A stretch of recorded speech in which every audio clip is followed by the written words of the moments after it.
applause for the closer. The opposers know exactly who we are. We coming hard.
Strong, but they rattled like an avalanche. We advance, lights go out like a shadow. Soon as it starts, then it's over. Round of applause for the closer. The opposers know exactly who we are. We coming hard.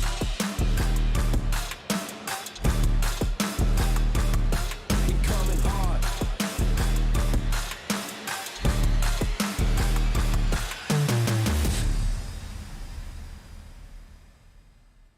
It's showtime, it's your time. It's game time, it's go time. You got one shot at a gold mine. It's showtime, it's your time. It's game time, it's go time. You got one shot at a gold mine.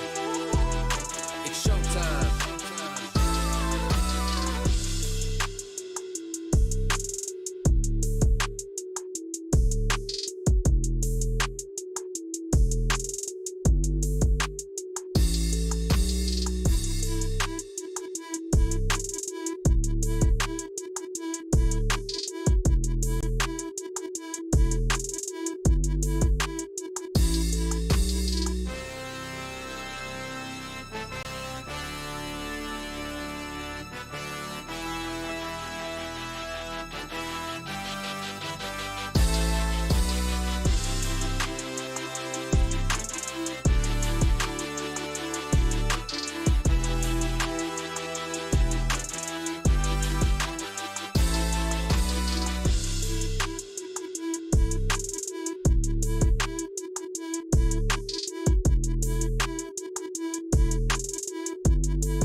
Showtime, it's your time.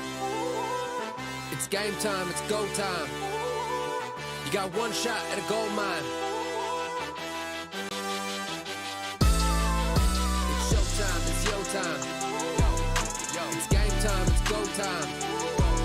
You got one shot at a gold mine. It's showtime.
are strong, but they rattle like an avalanche. We advance, lights go out like a shadow. Soon as it starts, then it's over. Round of applause for the closer. The opposers know exactly who we are. We coming hard.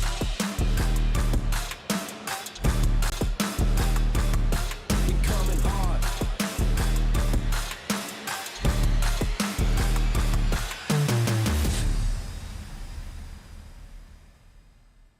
It's showtime, it's your time. It's game time, it's go time. You got one shot at a gold mine. It's showtime, it's your time. It's game time, it's go time. You got one shot at a gold mine. It's showtime.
Showtime, it's your time.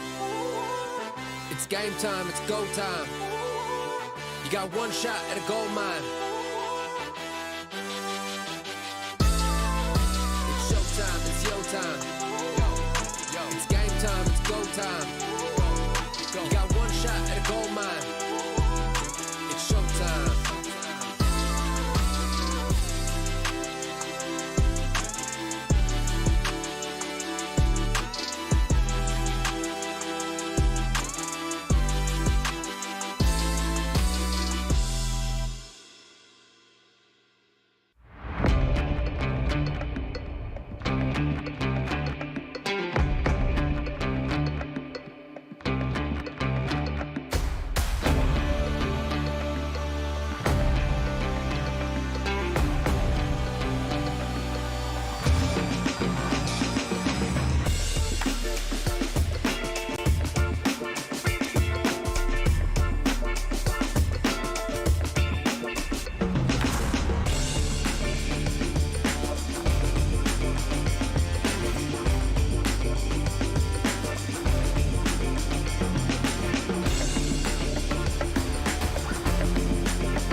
It's showtime, it's your time.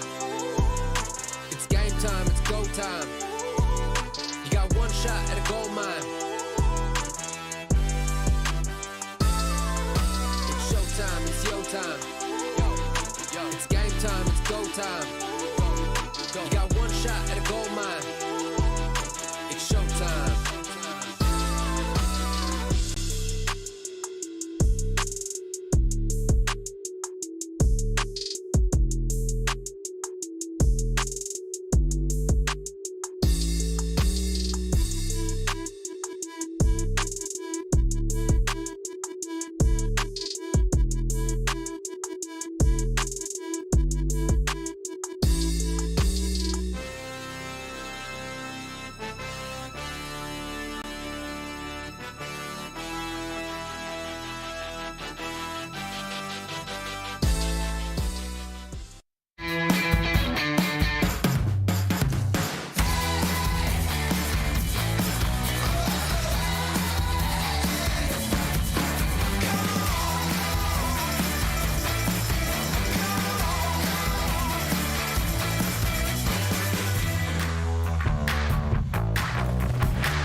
everyone, and welcome back to a brand new player interview here for PMPL Europe Spring 2023. My name is Maxman, and today I have the chance to be joined by Beast from Unicorns of Love. Beast, thank you so much for joining me. And how are you feeling, man? How are you doing? It's been a while. I'm doing absolutely perfect. Thank you. Awesome. Great to hear it. But I'm going to go into some touchy subject for you, Beast, right away. Last year, bit of a rough season when it came to the full season for Europe, especially because a lot of CIS teams came in, the entire landscape changed. I want to know, how are your expectations set heading into this brand new season of PMPL Europe? Yeah, last season we had a lot of problems. This season, it's actually even stronger because more CIS teams came in, but we are actually well prepared. We got a lot of training sessions, so we're ready for this season. Great to hear. Hyped to see how that's going to be working out heading into the season. But I mean, when it comes to mostly you and your fragging partner, there's going to be Mihi. You guys have been absolutely dominating the European region in the past, right? And I would love to know, what would be your expectations for your duo, Beast, with Mihi heading into this year? Is it going to be some similarities to last year, or are you going to completely overhaul how this duo and your team works this year? Oh, this year we have 2 new players. We changed our complete main roster, so it's going to be an incredible season for us, especially because Michi and me are always working perfectly in a duo, and I'm pretty sure this season is going to be perfect for us with fragging, because we're an aggressive team.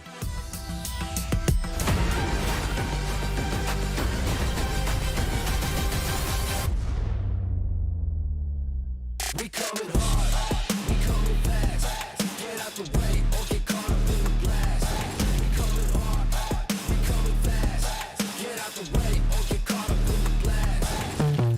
We coming hard into battle, thought they were strong, but they rattled like an avalanche. We advance, lights go out like a shadow. Soon as it starts, then it's over. Round of applause for the closing. The opposers know exactly who we are. We coming hard.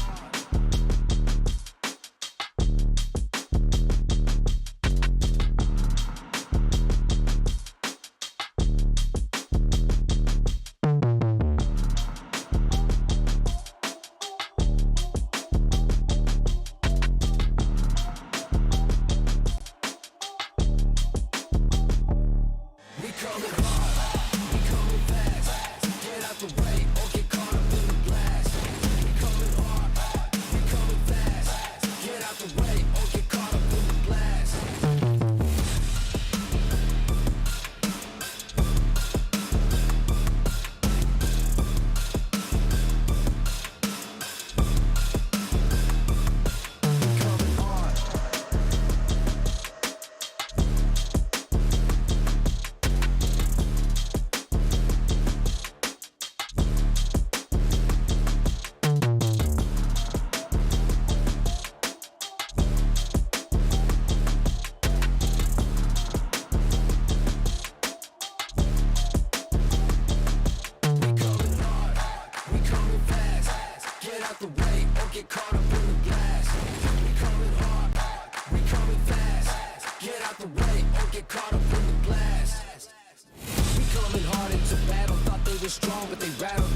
Day number 3 here for PMPL EU 23, and the action is heating up. We have got ourselves unequivocally the best competition here that we have had so far between the teams coming in from CIS, between the Europe Originals. It is battle stations go. We have got Maxman as well here to talk about all of the action that's going to be going down. Max, it's been a good 2 days so far. Yeah, we had a lot of questions after that first day, and I think there's some teams that maybe struggled in that first day started a comeback. We'll have time to talk about some of those teams later on in this pre-show, but I'm hyped to see if some other teams at the bottom can try and maybe start their redemption arc here on this third day. All right, well, first things first, though, you guys get involved as well over on social media. You can join us on TikTok, YouTube, Instagram, Facebook, everywhere and anywhere here, and make sure to use the hashtag PMPL EU as well. And Max, I'm hearing we have goodies to give away. Yeah, we got some cool giveaway stuff to give away. Yeah, we've got some few skins to give away right now. And actually, we're going to be giving away the first 2 skins on Saturday. So if you go follow eSports PUBGM EU right now over on Instagram and you open your DMs, Saturday, we'll make it nice actually for you. You can choose which skin you win instead of just giving us your random skin. So you can pick it. Cool stuff. Lovely. Oh, you're so kind, Max. I appreciate that.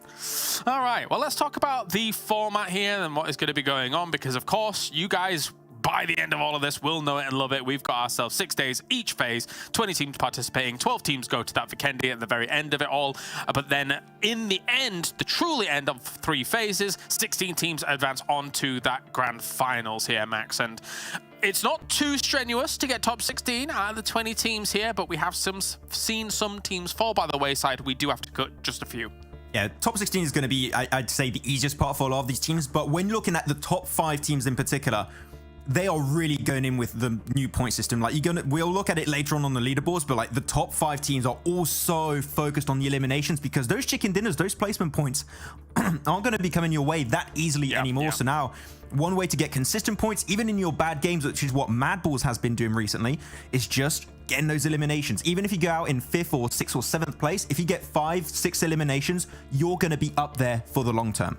Or you could just be like MUERTE and get 3 wins in the last 5 games, and the other 2 games were 4th places. They're pretty ridiculous with what they've been able to do. But as you can see here, is the bonus points per phase. Now, each phase, depending on which rank you get, we're allocating you bonus points leading into the final. So it gives you that nice little leg up if you've been ultra consistent, Max. And I love this change that we made. I think it was halfway through last year or the beginning of last year, because it just rewards teams for that consistency throughout a whole month's worth of games. Yeah, and seeing how things are going so far, there's a chance that MADBULLS might be the team to once again in the finals get the most points from those bonus phase points. But yeah, and also at the end of each phase, we're going to be having some cool Vikendi, which I've watched PMPL NA yesterday, and I'm so angry they play it before us, but we'll have to wait until Sunday, but we'll get it, and that's going to be fun.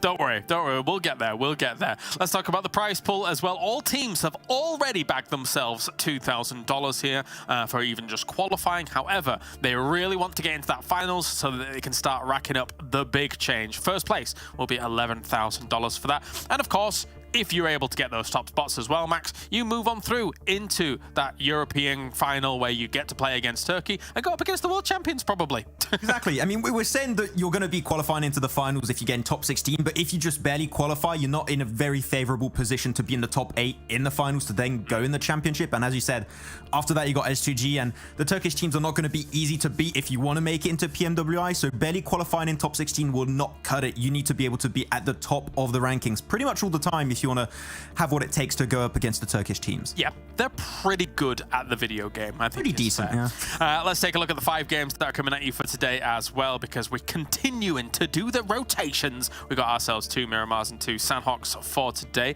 Not too much of a focus on Erangel to get things rolling here, but again, with Sanhok being having an inability to actually go for that heal strat out, I think teams are having to approach it slightly differently. We're seeing that impact the lobby quite a bit, but it's a cool impact because we're seeing fights and tussles to the very end, Max. Yeah, I had a talk with a few of the teams yesterday and a few of the players, and actually I was talking to SHOCKWAVE, and they said they don't like Sanhok, and they had a little bit of a rough time yesterday's matches.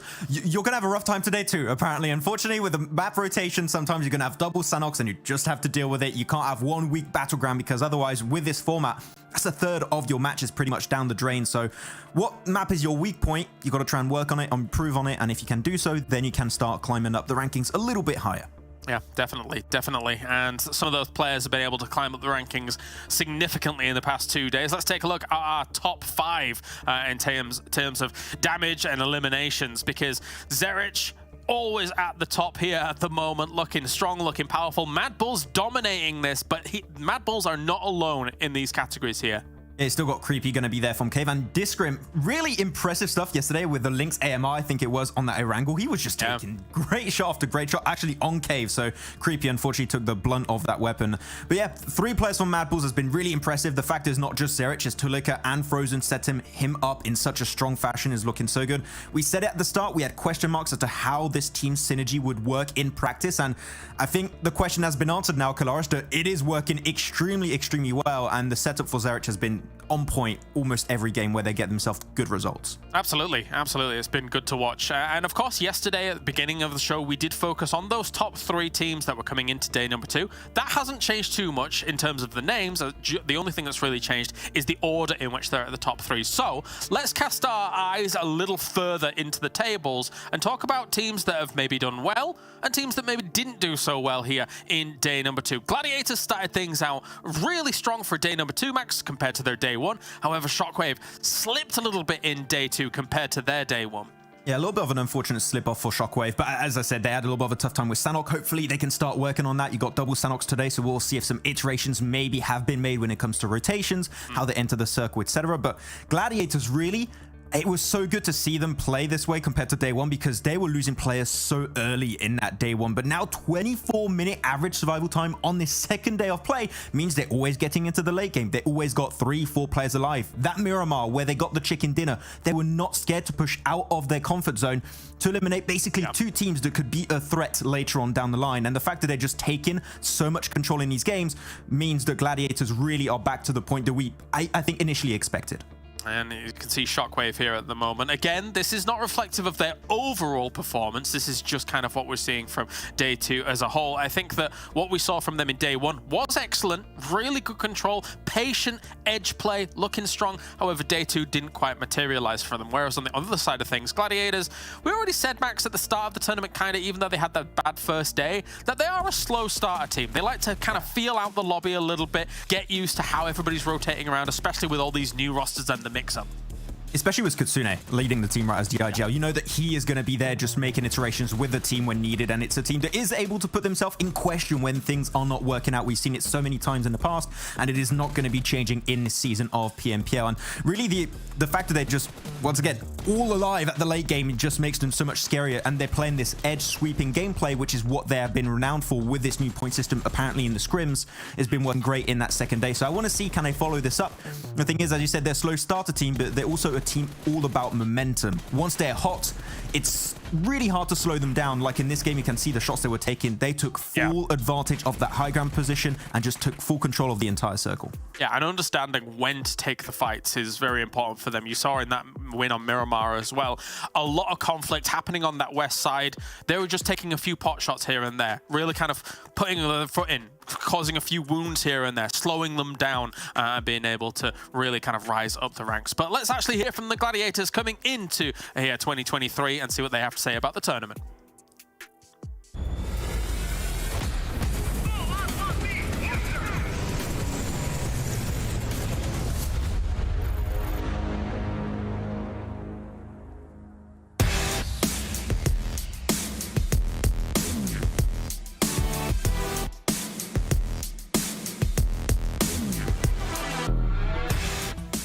And welcome back to another player interview here for PMPL Europe Spring 2023. This time I'm joined by Tixie from Gladiators. Tixie, thanks so much for joining me for this quick interview, and I'm going to jump right into it, especially in the topic of PMGC 2022, where things didn't quite go your way and you were not able to make it into the finals. How have you personally, and also how has the entire team of Gladiators made it through that experience of PMGC? Но на нас очень сильно повлияла отмена PMPL CIS в 22 году, первого сплита, когда его просто приостановили, и через пару недель его просто отменили. И нам пришлось 6 месяцев просто ничего не играть, и не было какой-то определенности. Но по итогу за месяц до старта PMPL Европы нам предложили сыграть его. И только тогда мы начали готовиться. Well, as you said, there was a lot of uncertainty heading into 2022, but now 2023, you and your team of Gladiators are playing in this spring season. Do you feel like you had a lot more time to prepare and hopefully be ready to secure this first place this time? Мы также много будем играть, как играли прошлые года. И разбираем игры, просто готовимся на праках. Но ничего сверхъестественного мы не делаем. Просто подготовка. Just like always, well, we're going to see if that's going to be working out for you guys in this season of PMPL Europe. But of course, as we will know right now, you guys have been stuck together as the same team for so long. I mean, you, Tixie, Meku, Matic, Kitsune. What would you potentially attribute that success of this roster so far and why you guys have stuck together for so long? Но у нас есть одна цель, которую мы не закончили. Это, наверное, победа на PMY и стать чемпионами PMGC.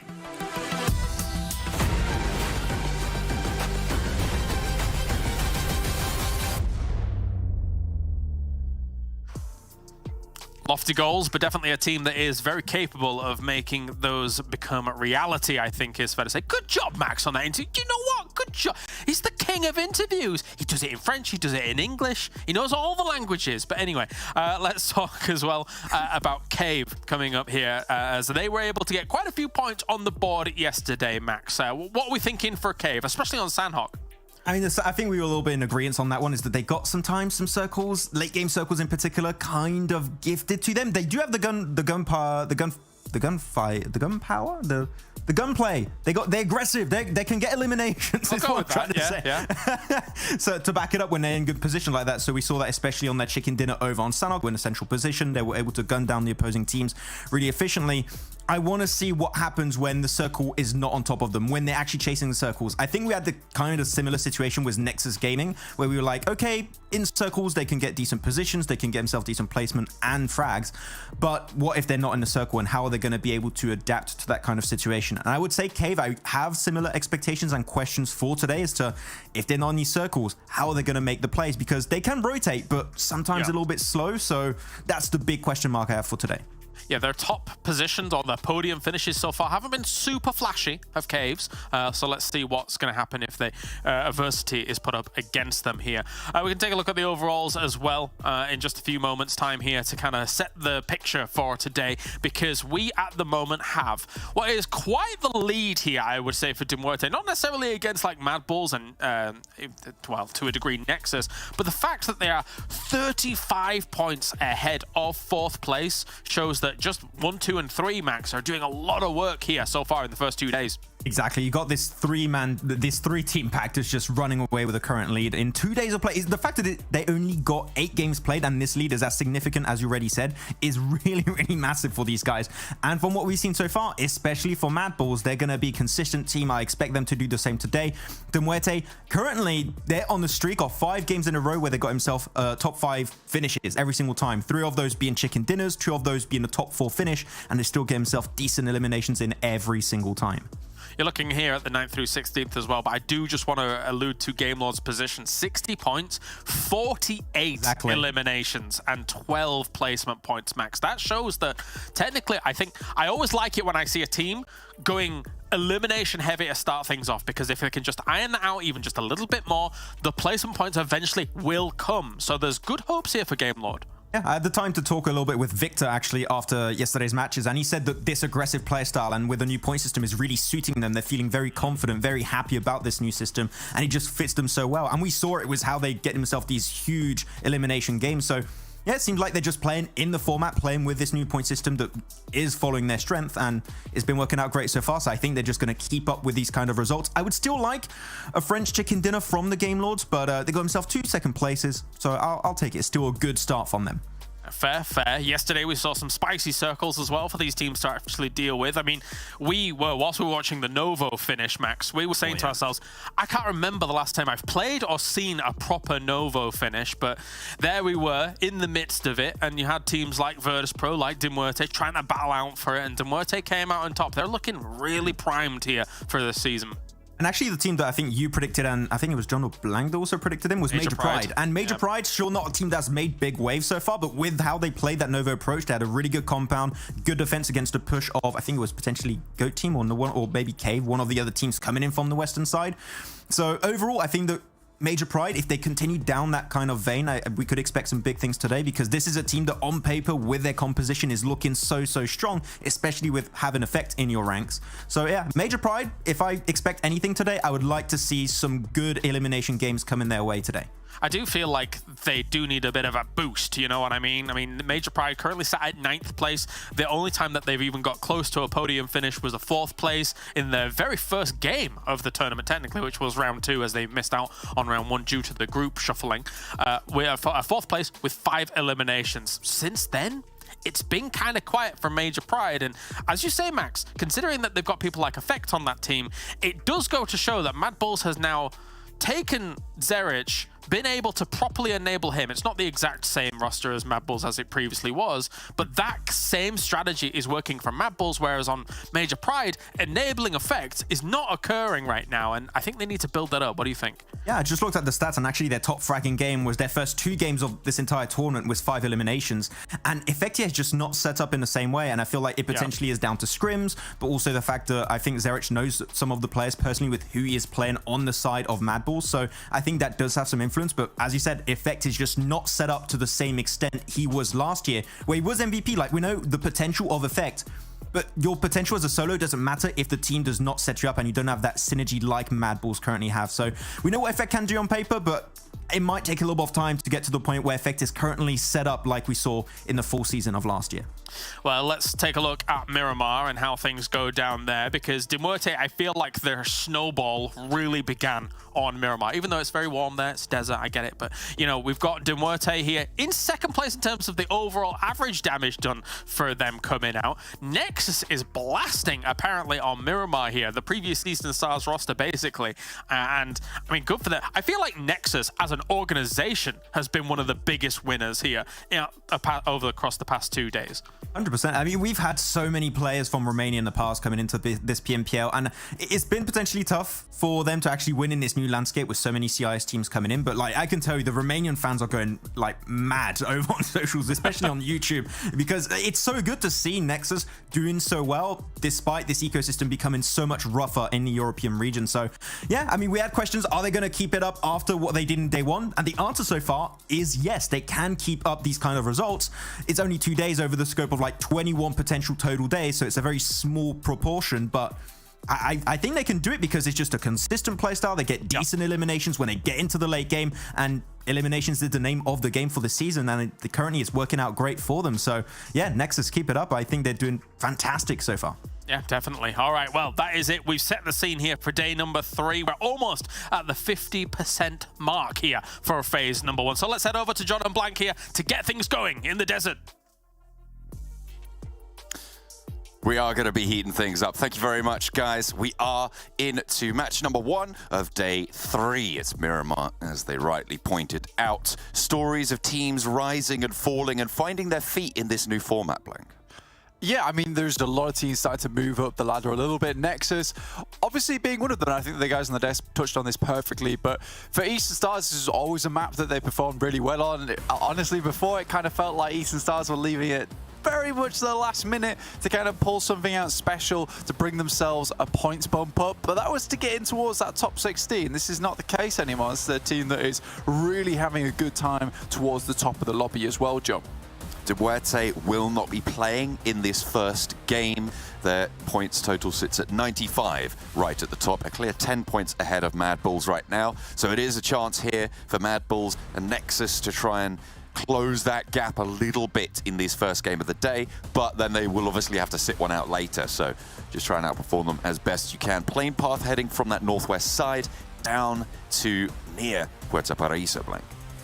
We've seen a lot of movement through this area at the moment, also in Impala. What we haven't seen too much of is these two areas of the map so far. I'd love to see a little bit more of these guys. This almost looks like a weird face that I've drawn on here, but that's fine. It's just the start of the day. But I'd love to see some more northern circles. This does cut off up towards Campo Militar and El Hazahar just a little bit on this plane path. But there is one thing that is particularly happy for one team in particular, and that is Gladiators up here. This team will be extremely happy with the La Cobraria drop getting out there nice and early. Yesterday we saw them having to drop down towards Los Leones, and they played well from that position. Today, however, they're able to get their original drop spot and potentially can leverage something from this position. And I think if we saw anything from yesterday, it was that rise coming through from Gladiators. They look much more like a cohesive team, John, and I'm hoping that that continues today. Again, these guys are the kings of iterations, if not the losers when it comes to starting out this tournament strong. They're in 7th place right now. You can see that on the left-hand side of your screen. 42 points, less than half the total of the MUERTE and MADBULLS as well up the top there. Circle pops down southwest, so Chumasura Hills could be valuable rotational ground, but that western coast also pretty difficult to navigate, especially for the Gladiators coming in on top of MADBULLS and Dark Project. Yeah, I think for them it might be just a bit of a struggle, but we know that they are able to hold out this very, very strong position up towards the top side of the mountain, with Tixie up there holding down the fort, able to take shots, but equally this guy is as good when it comes to getting out of an engagement that might not be particularly good for him himself. So I think that this is something that Tixie struggled before, but I think this is one of the positions where he's actually able to realize that it's time to retreat, and probably one of the only positions he does in, because it is such an important spot on the map, right? It provides so much information going down from Crater Field to everywhere else, but if you lose a player up there, it's not really worth having. And I think Tixie, very capable hands to pick up that post. You said that there's a few teams underneath, Dark Project, MADBULLS, both very close to one another, two teams that have clashed before, and it was quite the mighty clash indeed. So neither of these teams will be easily giving up this position, but with so much space in El Pozo, you'd imagine that these two teams most likely won't even come in contact with each other. Dark Project, they've skirted out this southeast side. 2 players already further down, but excuse me, is ahead of them on the queue. Further south, Shockwave, we talked about their downturn a little bit yesterday, right? We talked about how they didn't have the same power they did in the first day. Hopefully looking to resurge today.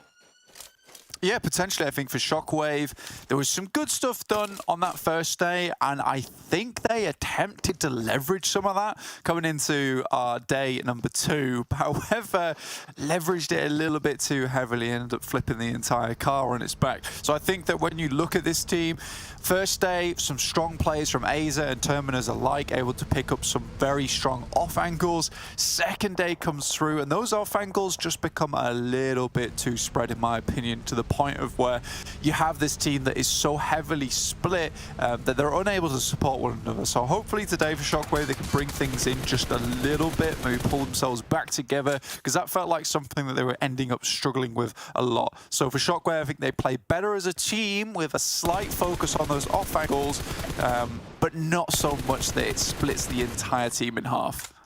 Furia harassing the Dark Project rotation south from El Pozo. In the meantime as well, Avalanche have moved in to the north side of Monte Nuevo, so they'll be behind in the queue there as well.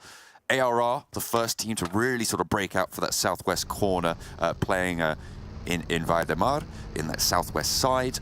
No one really too close to them just yet. You don't want to commit too far south at this stage though, Blake. No, and I think that this is the big thing, because there's a lot of good areas on the map at this point in time that you can pick up, but one that not a single one of these circles has actually headed up towards yet, because there's a lot of variance in where you want to play in this next circle, Circle 2 being our biggest shrink in terms of landmass being taken out of the picture. So I think that looking at this one, we'll have to wait and see, because again, there are some strong positions around this map. We'll wait until we know exactly which one of those strong positions is the one that is going to bring a team towards that victory post. VIRTUS.PRO, a little bit of trouble on the roadside, but 3 players in a vehicle driving straight past a player from Excuse Me. Beck will spot it, and that's an M249. That is so many bullets headed out that way. Fortunately, they've got a suppressing line of fire from somewhere to try and take this one down, and they can just roll up. There is not really too much backup. There's a high ground position for, but Beck is really kind of left on this one alone. Luckily, he does have that M249 around the side. First volley of shots goes through, and they do get a good 1-2 trade, but the high ground position is good to keep Folly out of it. Blackers as well, gonna pepper the sidelines, and this is brutal against the VIRTUS.PRO squad, maybe gonna take one knock, but Dark Project chime in with Ivaneska, taking down Havlik. Not happy about this one. Got themselves into a situation they couldn't easily break out from, and VIRTUS.PRO happy within this compound the time being. Doesn't provide you a huge amount of cover up towards the high grounds itself, but what it does do is allow you to take some really good pot shots to anyone who's going to move through this area. Another team that you can see already barreling their way through is GameLord. Now you wonder if VIRTUS.PRO are able to bear the brunt of this after taking such a fight earlier. However, they might just be able to spring back into action and do a little bit of damage to GameLord before they find a good spot within the circle. Yeah, GameLord seem to be sticking to their side of the road though, so maybe just staying safe on the top of that ridge line before they rotate further south. They might have heard those gunshots earlier if they were in range. MADBULLS have broken out from El Paso as well and headed southwest. KASIK team on the east of GameLord even. Dark Project, shots over towards the remnants of VIRTUS.PRO. 3 players managed to survive that engagement for VIRTUS.PRO, picking up 2 points total. See if they can get away with it without any further punishment. M16 with the silencer just sounds very pathetic, however it does still pack quite the punch. Taking shots down towards VIRTUS.PRO as they move further down. I think that's a smart thing to do here. I mean, you know this area is going to get much more jam-packed as the game goes on. They were able to really cause problems for one of the initial teams that came skirting down through here, but for VIRTUS.PRO, they would much rather get a stronger position towards the center of the circle, giving them less variance of movement when we head towards that stage 2, when we know it shrinks a lot, as opposed to try and pick up some more of those eliminations. Although they are important, you can't get any more eliminations if you are also dead. Yeah, it tends to be pretty tricky to pull that one off. I don't think I've seen it before. Maybe one day, Blank, we'll see someone getting those posthumous eliminations, but as of yet, just too tricky. Dimension shots over towards Avalanche, right on the edge of the render distance there, it seems. Quite a long-range shot, but the vehicles will still be visible. Not too much more damage yet to come. Just trying to pop them over the top there. I don't imagine too much will come of this either way, unless they manage to get 1 or 2 knocks over onto Avalanche, but they're not probably going to be looking to crash this, given that Cave have a very, very strong central position now. Yeah, I mean, it would be one hell of a crash as well. It would be more like a cross-country crash are on the other side of it. So I think for Avalanche right now, they're in a tricky spot in the sense that Cave is never going to let them get away. Now, this is a very, very interesting circle indeed. As we look at this one, massive shrink on it as well. MADBULLS were able to skirt their way down on the most western edge, which is kind of interesting because a lot of times they would pick up that spot where Dark Project currently are playing. However, Dark Project getting there just a little bit earlier, leaving El Pozo a little bit earlier, the one that they shared. MADBULLS has taken this approach that sends them towards these compounds on the western side, but with this cliff face behind them, goodness me, this gives them such control as they don't have to worry about the 180 degree behind them, just the 180 degree in front. That cliff face actually cutting out a lot of this next circle as well, Blank. We're looking at probably 70% of the circle is in for the next bit. It'll force these teams on the east to really fight hard for these spots. Okay, Folly didn't even go down to the engagement with It was a separate rotation that VIRTUS.PRO lost a player to. So they were managing to get through that one fairly succinctly. And now they find themselves very, very central on this next circle, on the eastern side of the road. Avalanche trying to take a fight with KONINA power, but it's just not going well. They've been harassed now on several fronts. And a player is close by. I don't think they are super aware of that. But either way, they're going to lose a lot here moving forwards for Avalanche. Alicio wants a challenge. Okay, has got a chance now. Around the side, gets a knock and looks for the flush as well. Wants to pick up the points. Another player steps close. SLR at close range. Okay, didn't have the reload on the M4 in time. Doesn't manage to land the shots and will be dispatched. Really, really well done here. overall. I mean, for Avalanche, it was always going to go this way, one way or another. As soon as they got caught on their rotation and Cave slowed it down, the areas that they could actually head towards became very, very limited and actually been taken down all the way on this eastern edge. They just kept heading into more and more teams as we're playing a very central focused lobby. But we're getting to stage 3 very soon. And already you've seen the lay of the land being very, very curious. At first, MADBULLS did take this 2-2 split, but as they know there are so many other teams that are wanting to take position here, life becomes very hard. Gladiators have actually managed to cut in south of MADBULLS' position. I think they sent between Dark Project and Game Lord. I'm not entirely sure. I'd have to go back and look, but that's what would make the most sense to me. And they've managed to get to the western side of the road and play a 3-1 split now, Blank, south of the MADBULLS. It's very unlikely as well that we'll actually see this head too far over towards La Driera. So I think that more than likely anyone that's been able to cross that road, albeit being very dangerous, right, to get there, does have a significant advantage going forward. In the meantime, we are seeing some players taking casualties. I think SHOCKWAVE just took a knock. Not sure here, but it looks like there is some fighting going on between Dark Project and SHOCKWAVE currently. Don't think anyone's down just yet. Maybe it was an instant flush. No, it's a 3-1 split right now for SHOCKWAVE. You can see their back post Trazen just on the tip on the north of that mini-map there that we had before. Dark Project playing with 4 as well. They know there's players in here, but SHOCKWAVE are going to have to leave Dark Project slightly ahead of them. This road crossing, very, very risky. But Madness not quite with the lineup, and actually waited to be knocked already. So this is very interesting as well, because we look at the map here. This is probably one of the most important areas. You can see both Gladiators and MADBULLS holding. It gives you great sightlines down this way, great sightlines looking up this way as well. And the best thing about it, on this tiny area here is just a little ridge side, which you can look over the top. So both Gladiators and MADBULLS, great position to be in right now. Having a solid stronghold is going to be so important. You can see SHOCKWAVE trying to move in. Dark Project matched them move for move, heading west, and shut them out once more. Or trying to anyway, as they do come into conflict. Again, KASIK team Game Lord on the eastern side now. Back and forth with the nades. A knock already over to KASIK team, but Robs gets spotted by Unicorn. A lovely little pickup on a forward position for Game Lord, and that might open the floodgates. The res has already come through.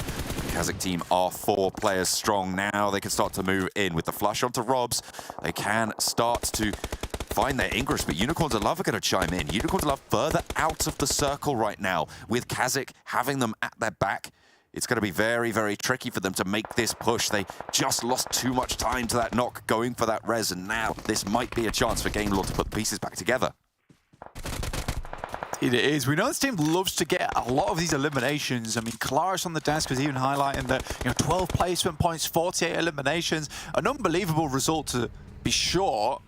I think for Game Lord, things are starting to get just a little bit tricky with the 2 players they still have on side, but that hasn't stopped them from getting a lot of eliminations in the past, and picking them here and now would be really good, because if they can get out of this tricky situation between them, KASIK, as well as Unicorns of Love, or just live out just a little bit longer, they have great sightlines looking down towards a lot of these other teams. This is one of the important positions, this ridge side, that a lot of teams decided to take up early. Cave even taking up one of the more prominent compounds down towards the southern side. We know this team has good ideas of where to go, but KASIK getting pulled to pieces by Unicorns of Love by that nade.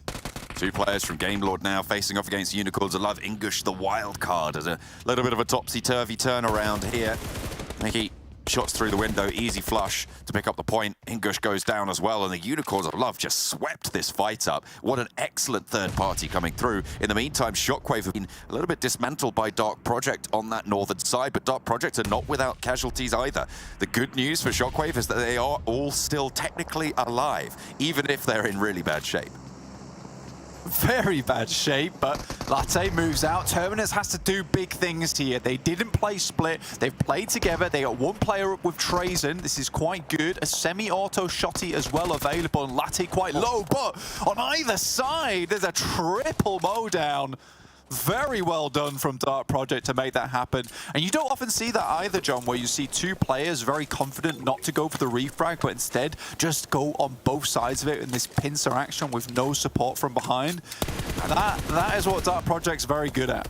MADBULLS are rolling all the way up. They want to clear their backfill. This is two players from the MADBULLS. Frozen and Tulika have made a rotation away from the MADBULLS hold. MADBULLS, this is sensible. They know that they're not going to push from the east. They know Gladiators aren't going to push from the south. They can afford to move this. Yeah, there's absolutely no reason for Gladiators to push out from that position. In fact, there's a massive hillside, the one we identified earlier, that kind of prevents those sight lines between Gladiators and MADBULLS. Now, MADBULLS aren't in the optimal spot. It's probably one of the second best in the circle, but Gladiators would be able to win this one out, as MADBULLS are under fire from teams like Unicorns of Love, who might come down towards the roadside, and teams like Dark Project assaulting from the north. So MADBULLS instantly understand they have to clear out the position. And like you say, John, it's very sensible. Getting rid of that threat early, or at least identifying that threat early, is going to give them so much more free room to work with in the end game when they desperately need it versus Gladiators. They'll have that information to add to the Rolodex. Dagestan on the south side, trying to push in. They do have a little bit more leeway in front of them, but ARR are up the hill.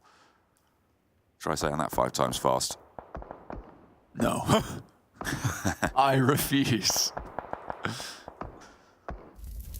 Nexus, southeast, need to push past Cave. And again, another uphill ascent. Looks like Sly Europe are going to push close to the foothills of it as well. Cave, allow Octavian on the bike to get a little bit closer. No meds on board for Octavian, and it looks like Nexus in general pretty torn up from things. Creepy. Nade down, but doesn't really find a knock, doesn't find too much damage. Dimension seems to have been spotted. A nade from Influence does land on the mark this time around. Doran takes the knee, and Octavian wants to play a little bit closer. Pretty low on ammo as well there for Octavian on the UMP. He needs to make sure that counts. But they haven't gone for this full push. They want to stay up as 4 strong. They know without meds, it's going to be super, super hard no matter what, so you need to have everybody alive if you can. Mickey, okay, that's all the way. I thought he was crawling around, but no, that's off in the distance. That's very much off in the distance. Unicorns of Love are still holding it out, you know, just trying to scout out, get themselves a little bit of potential going forward, figure out where they need to go next. Dark Project decided to head back across the road, which is not entirely a bad decision. You know, this is a position that will give them a little bit more time in this circle. Maybe for placement points, maybe even for eliminations. This is a tricky little shift. Doesn't really go to anyone with a massive stronghold. There's so much dead ground south of Gladiators and north of ARR. This is a brilliant nade. Oh, okay. Double coming through from Latte and picks up that third. So pretty much single-handedly doing the dirty to Shockwave there. And unfortunately, Shockwave not going to have their resurgence this game.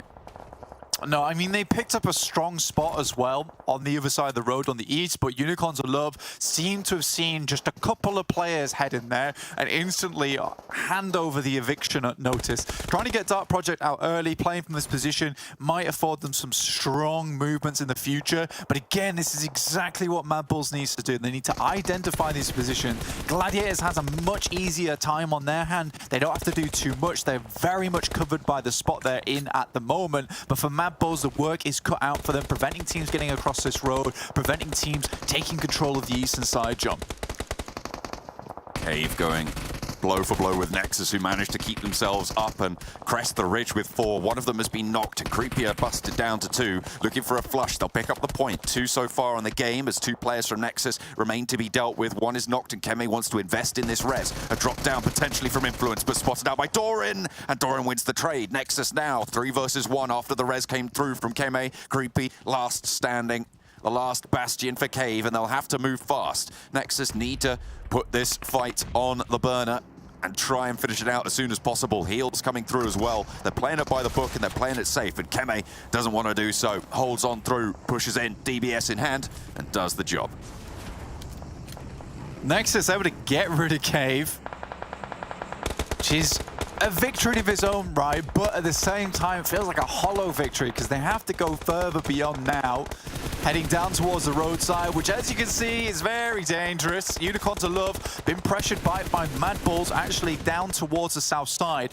The ideal result for them, but now Unicorns of Love in a very good position to take shots over towards Nexus.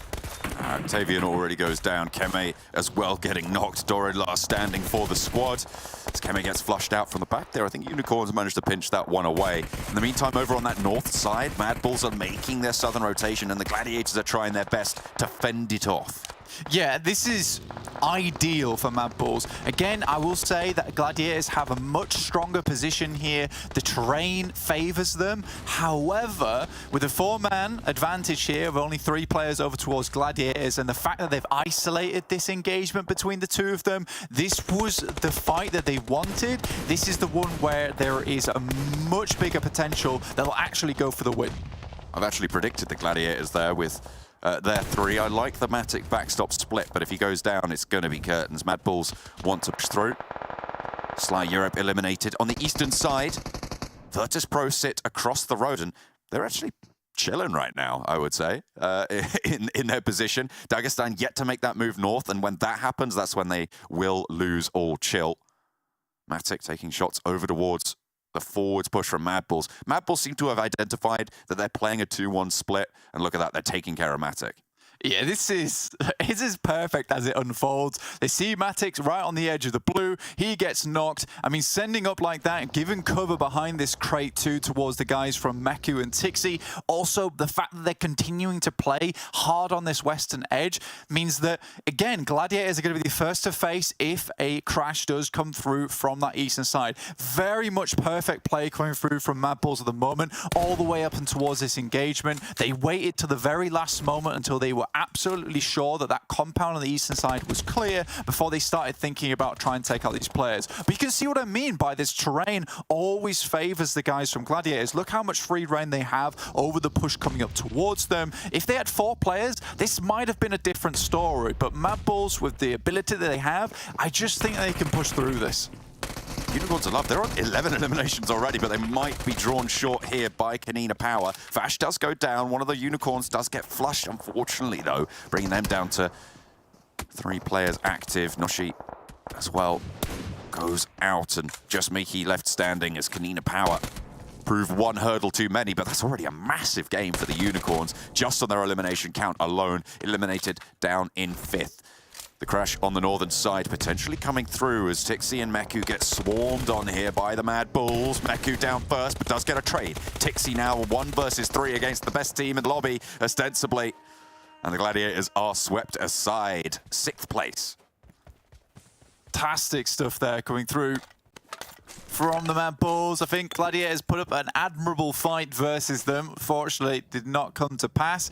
1 player down. Now, Kalaris actually predicted down over towards AAR. They had a really good compound, one that is very defensible, but they realized that at some point they would have to move out and start taking claim over the rest of the lobby. Now, MADBULLS hold a pretty strong spot, that ridge side that we were talking about earlier, which allows them to take shots over towards KONINA Power fairly safely, but they do still have to worry about AAR, but Elementrix actually knocks himself. Dagestan first for VIRTUS.PRO, second as well, coming through, pushing in, and Purple's now last to fend off against it. Can't hold the fort, and no knocks to Dagestan speeds up their future rotations. Still, there is players waiting in the wings. Like you said, KONINA Power, Dagestan still have a fight into this one. In the meantime, Elementrix tries to pull a fast one on MADBULLS with a very heavy western rotation. Unfortunately, with the little high ground that this position provides, the one that we talked about earlier, it is so hard to creep up on the guys from MADBULLS at the moment. Now again, they're on the northern side, so Dagestan, KONINA Power might be able to make something happen, but crossing this road, which will happen shortly, should be the end for KONINA Power. ARR trying to solidify their position right now. They've left a big backstop. Fash knows that MADBULLS are there, but I'm sure similarly MADBULLS knows exactly where. They have to do nothing. I don't have to do anything up in that position. Next circle just about to come through. biggest difficulty right now for a lot of these teams is the circle. Heads directly center. Now, MADBULLS might want to take a position where they'll rotate round all the way on the western side and then pull in towards the backstop of AAR after seeing that they were able to knock and flush out Elementrix. They should know that the central team is a 3-man team at the moment. So Zerich takes some pot shots off. They might even potentially send Frozen out as a scout forward. But again, time is ticking for Dagestan as well as KONINA Power. Dagestan having to leave one of their compounds they've been really enjoying the safety of so far. 4 players alive. Look at the open ground in front of them. If they can clear out the backstop for ARR, then it's going to be so much easier. But I mean, this is smart from ARR to have left that player there to stop Dagestan from doing exactly that. Unfortunately, it will reduce their capability of fighting MADBULLS to the north. Yeah, it really does weaken them, but Fash actually crossing the road here, leaving 2 players behind is smart, but finally they move out. Flique behind, waiting as backstop, but quickly sent through is the rest of the team. AR did weaken themselves massively by leaving only 2 players here, but I think the principle is correct. If Elementrix did not go down the way he did, then potentially this is a very different game for AR. And they immediately see the MADBULLS pushing up and regroup. ARR want this hold. KONINA Power getting shut down. First to fall is Fash as MADBULLS play that 2-2 maneuver off against each other. Another player from KONINA Power falling, and that is them just going to be wiped away. 3 teams now remain frozen, spotted on the hillside, but Zadira can't quite land those spray downs, and Shifu falls to Becca. Flique looking over towards Dagestan now, and Becca sent upon by the rest of the team. But doing a great job. Tapok in the backlines is working very well, but Limbo Boom going down. I think this is the end for Dagestan. AAR and MADBULLS have put up a very admirable fight, and we're down to a 2 versus 2. Team versus team. Man advantage goes to MADBULLS. 4 players alive, 4 MADBULLS, 3 for ARR, but they've had the lay of the land for quite a while. Do the MADBULLS have it left in the back pocket? The answer, seemingly for Frozen, is yes. Becca has to win this challenge, won't be able to do so, and MADBULLS look 1 step away from taking this home. A northward sweep on the western coast, and the last player standing in their way is not going to go down without a fight and do a lot of damage. Hang on a minute, what's going on? MADBULLS, they've just lost 2 of their players, 3 of their players. Everybody's going down, and Flight's on the outside of the circle. It's all turned topsy-turvy. Kalaris is singing their praises because ARR, they are standing tall, and they're here. Flight runs straight on in, but taking so much damage. Where did that come from? What a stand-up coming through from ARR.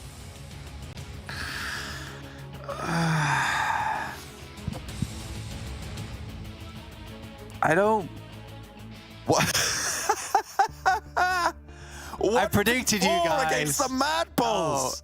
How do you do that? No, it's not even impressive. They ran out of the smokes all wielding pans versus 1 guy, and forgot that although a 3-man advantage versus 1 dude is formidable, you can't all just run out with pans in PMPL. It's not how this works. Well, that's 2 points down the drain, isn't it? Well, and Kalaris gets himself his first chicken dinner. At least you predicted a team that had 4 players, but this is ridiculous. I think we're going to get a little quick replay, if I'm correct. Oh dear, we've got to see that again, sure. We have to. It is silly. Yeah, look, you can see them all switch the pan. Look at this! Why? Why? That is unreal. You've ruined my prediction game, MADBULLS. I'm not happy. I'm really not happy. I saw it happen, and all I could think to myself, this is silly. But you know, they're confident. They're confident. I'm okay with it. This player's a 6-point swing for Tapok and ARR, right? They got 4 eliminations extra, and they get the 2-point boost. Let's head over to the analyst desk to break down exactly why that was the best play we've ever seen in PUBG Mobile. Yes! Yes! I cannot believe it! What?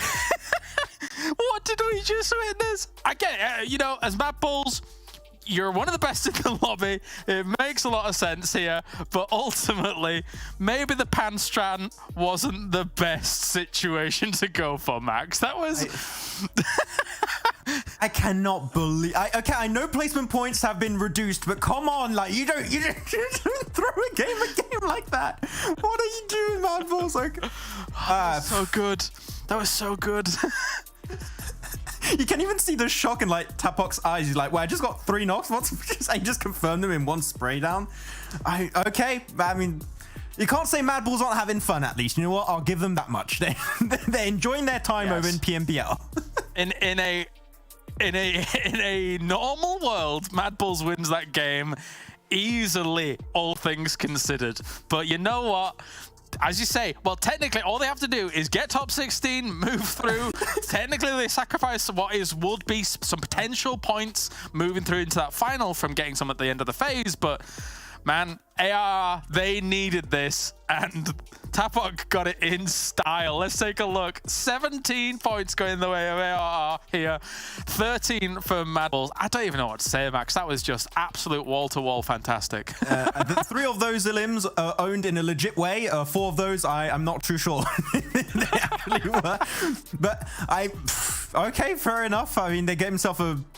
I mean, this is a good game for AR. They get themselves respawn. I really had so many big points to make about some of the teams, but I don't know if I can make them anymore. Yeah. But yeah, I mean, cool. I mean, in terms of placements and rotations around the map, at least they had really good control, right? Until what the hell happened at the very end.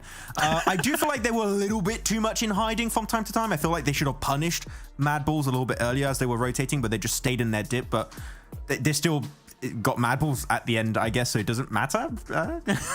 There you go. Let's take a look at the highlights. I hope it's just that last moment on repeat for about 5 minutes, but let's see how it goes. For SHOCKWAVE to start things off, they were just a little bit too grouped up as a whole, really giving their opponents only one angle to have to deal with. Rough there for SHOCKWAVE. And as we saw these circles get narrowed down here, Max, throughout this game, it does create a big problem for a lot of these teams. There's not much room to play when it comes to this area of the map, because you've got so much cut off by unplayable area to start things in phase 1 and phase 2.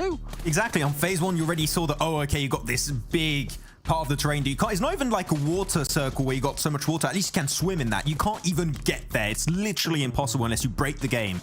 So a lot of teams just had to get these strong positions in the circle really early on, which means as you start reaching phase 4, phase 5, teams are going to start crashing. Things are going to start to get a little bit hectic as things go on. So teams had to crash, and I respect especially to Unicorns of Love. I think they had, what, 5 eliminations really early on, and I don't know how many they had at the end, but they were popping off this game. Yeah. And a thing that we didn't see from them so far, so they woke up a bit here. Well, there was a big game moment where they had 11 eliminations. So yes, they were popping, to say the least. As we take a look at some of the final moments here as well, I like AIR's hold of just having one person south to hold out against Dagestan. Here's the moment again, just an AK of all weapons for the spray down here against them. Tapok, what did we just witness? And here comes the attempt at a salvage, but it's not to be, Max. It's not to be. I wonder if Fleekit arrived, would they have also got the pan just to try and finish the job? I don't know if he would have just fully committed to the bit there, but I had so many points I wanted to make, but Tapok, it's all you need to know. He was there and he had the gun against the pans, and the gun is mightier than the pan, apparently. 3 pans specifically. I mean, there's 2 ways to look at it, right? Either always A, respect your opponents regardless of who you think you're going up against, or B, again, MADBULLS was probably just having a little bit of fun for the most part there at the end. But that 1,243 damage is huge from Tapok to come in here. 6 eliminations for him. He is going to be very happy with that. It doesn't matter how it goes down. All it matters is how many points they're able to accrue from that. So ARR finding themselves a brilliant spot. This will jump them up. They were kind of languishing a little bit further down here in the overall standings here, Max. So this is going to be a big boost for them. They were in 15th position before the start of this day. So, and because it's only 2 days now, we're entering day number 3, that's going to put them potentially even on the first page. And not even potentially, I'm almost 100% sure that's going to be putting them in this top 8 current position. So yeah, good step up from them in terms of overall points. Is can they just keep these points coming in? And hopefully this is not going to be a one-off, because this is fair to say, Kalaris, a very unusual game of PUBG Mobile we just witnessed there. I want to see if they can try and get some points when they don't have 3 players running at them with pans, and I mean, that will be good. If you think about it, right, we're almost nearing the halfway point of phase 1. A performance like that to get yourself above 50 points is probably going to be enough to get you top 16, to move you through and get you some decent points getting into or trying to accrue towards the final. So that's big for them here, as we have teams that are still kind of sat around that 11, 14, 20 point mark here. So they're going to have to do a lot more work here to try and push things up. So let's take a look at the overall rankings and see how that has moved ARR.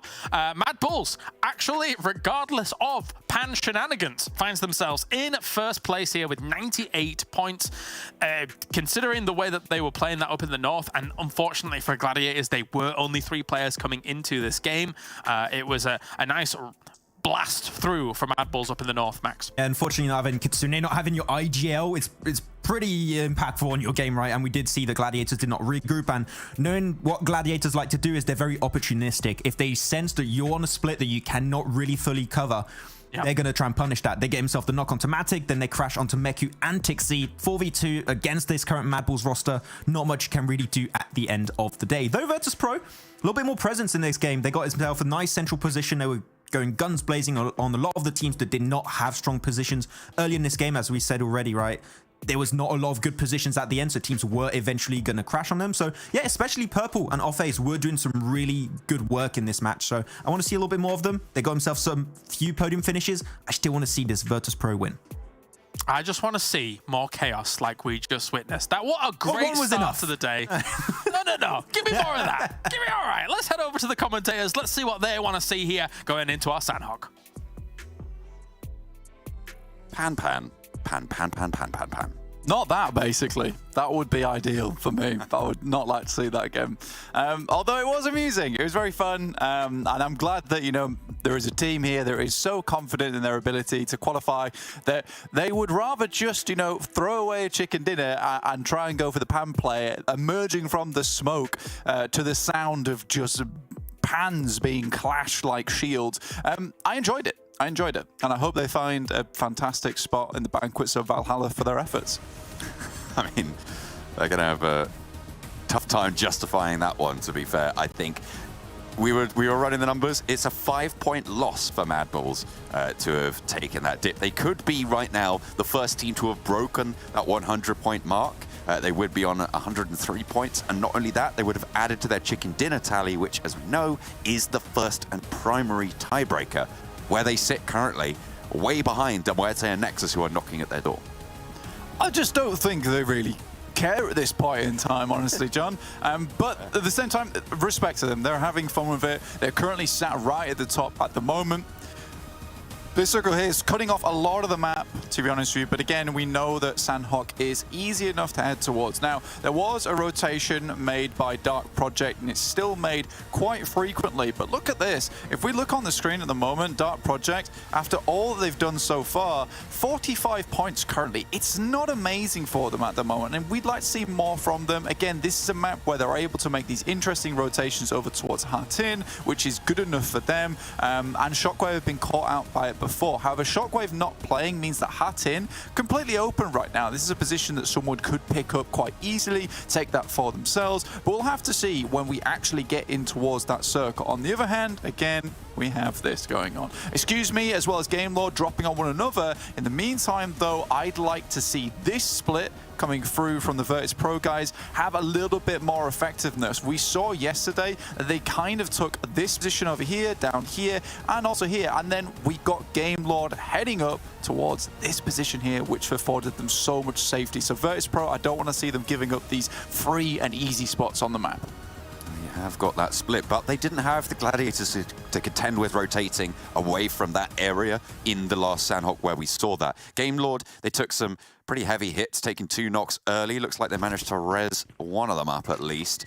After losing just one, but excuse me, definitely on the front foot in the fight. Over on the northeast side, Avalanche and Dark Project both actually taking some casualties there as well. Looks like Avalanche, the team to have lost the most right now. They will have lost 3 of their players on that northeast side, and Dark Project actually managed to get everyone back up and kicking. In the meantime, back to boot camp. Excuse me to keep that win going. And I think this is the first scuffle we're going to see around Paradise Resort with GOAT and Team Doom. See what they can get done out of it. GOAT and Team Doom, though, over in Paradise Resort, position we were talking about yesterday that should be more heavily sought after, I think, as a position where you can move down and pick up some strong positions afterwards from. And with KONINA and Power not playing, obviously teams are going to try and take up this spot for themselves. So I think Goat and Doom both identify this, try and head in, though my bets are a little bit more on Goat at the moment. Peck in around the side of Victor, lying in wait, the Serpent for Game Lord, but unfortunately has to bow to Havlik as he turns the corner and gets the job done. Game Lord eliminated, but at the cost of 2, for excuse me. This has gone badly for both of those teams involved. VIRTUS.PRO in the meantime, blank on that south side, have regrouped to the compound that they did previously on that junction to the west of Quarry to the south of Boot Camp. Obviously trying to take up 2 positions here. Learning from the mistake yesterday, John, I think that it is something that was very much required. It was a very similar circle too, and I think that when you get given these compounds, it's not ideal to give them up if your idea was that we're going to rotate down towards Quarry in the first place. That's something that can come later from a strong position where you might be able to pick off some eliminations as teams move out from perhaps Boot Camp, move out from perhaps down from Paradise Resort. You can pick up a lot of eliminations this way. Again, a lot of the map very open, a lot of teams relatively safe in their own spots. This doesn't have teams darted all over the place with players in odd positions. You know, you have some very clear-cut areas of the map which are owned by different teams. MADBULLS over towards Ruins and Tambang. Gladiators, the entirety of the Northwest Island for themselves. VIRTUS.PRO towards the center, and Major Pride holding up in Painan. And I think a lot of that is due to just how many teams and players have been removed in the first couple of seconds of this game. ARR north side of Boot Camp, 4 players go to the back. We'll need to try and handle business. Full regroup from VIRTUS.PRO. Everybody now taking a little bit of a breather from the chaos that we've seen. As you said, a lot of players going down early. So they just want to conserve their troops. Tixie, the outpost for Gladiators, they head all the way up to Camp Alpha on that northwest side. And they can chill out for a little bit, but they're probably going to want to try and think about having an outpost on that south side. Could potentially go for a 2-2 split on the north of that compound on the river, on the south side of the crossing, or all the way up into the hill, but it's a difficult regroup if they get put under pressure. It would be slightly difficult to work with, but I think, again, with the amount of players down, I mean, you just look at the right-hand side of your screen at the moment. Game Lord out, Avalanche down to 1, excuse me, down to 2, Nexus down to 3. You know, this beginning of the game becomes so much smoother for these other players because this map was never designed to hold 64 teams, and especially at the new rate at which the circle's enclosed, it does force a lot of engagements. But with a lot of those engagements happening so early in the game, you know, this could be a very chilled out first couple of minutes. And I say that as Sly Europe heads up towards KASIK team. They just cannot get enough in EU. Reflect once more as well around the tree trunk, gets another with backup from the rest of the team, and Sly Europe are spinning the jaw right now of KASIK team. It will be successful, keeping everyone alive, and the first clean wipe I think we've seen. Definitely the first clean wipe we've seen so far.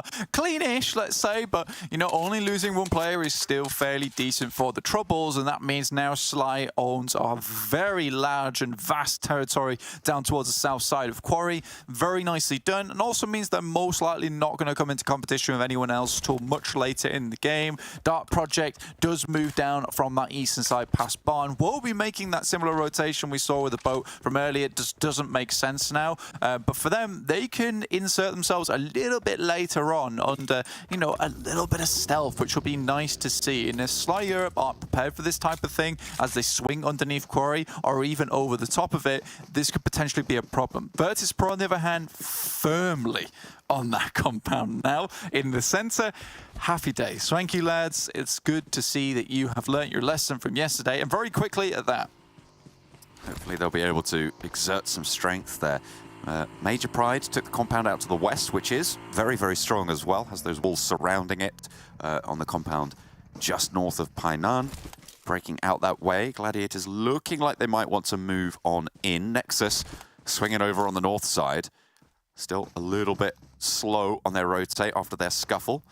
Avalanche maybe even trying to swing in behind them. You can see on that northeast side, they've still got their player out over towards Mong Nai, which is very, very far away and going to be back in the queue behind GOAT team, behind Team Doom, ARR as well. Yeah, Jay's all on his lonesome, not likely to go much further in this game. The best he can do is try and eke out some eliminations where he can. But other than that, I think for Avalanche, that initial engagement did not go well for them whatsoever. Frozen and Zerich currently leading the charge in terms of knockouts. Not surprising to say the least, with both those players being very much at the forefront of the MADBULLS at the moment, with Chulika and Flieke providing some excellent support from behind. You know, the most frustrating thing about that game on Miramar is it was almost a disrespect move to literally everyone else in the lobby, because they played it utterly flawlessly throughout the entirety of the game up until that moment. And you could tell that it was...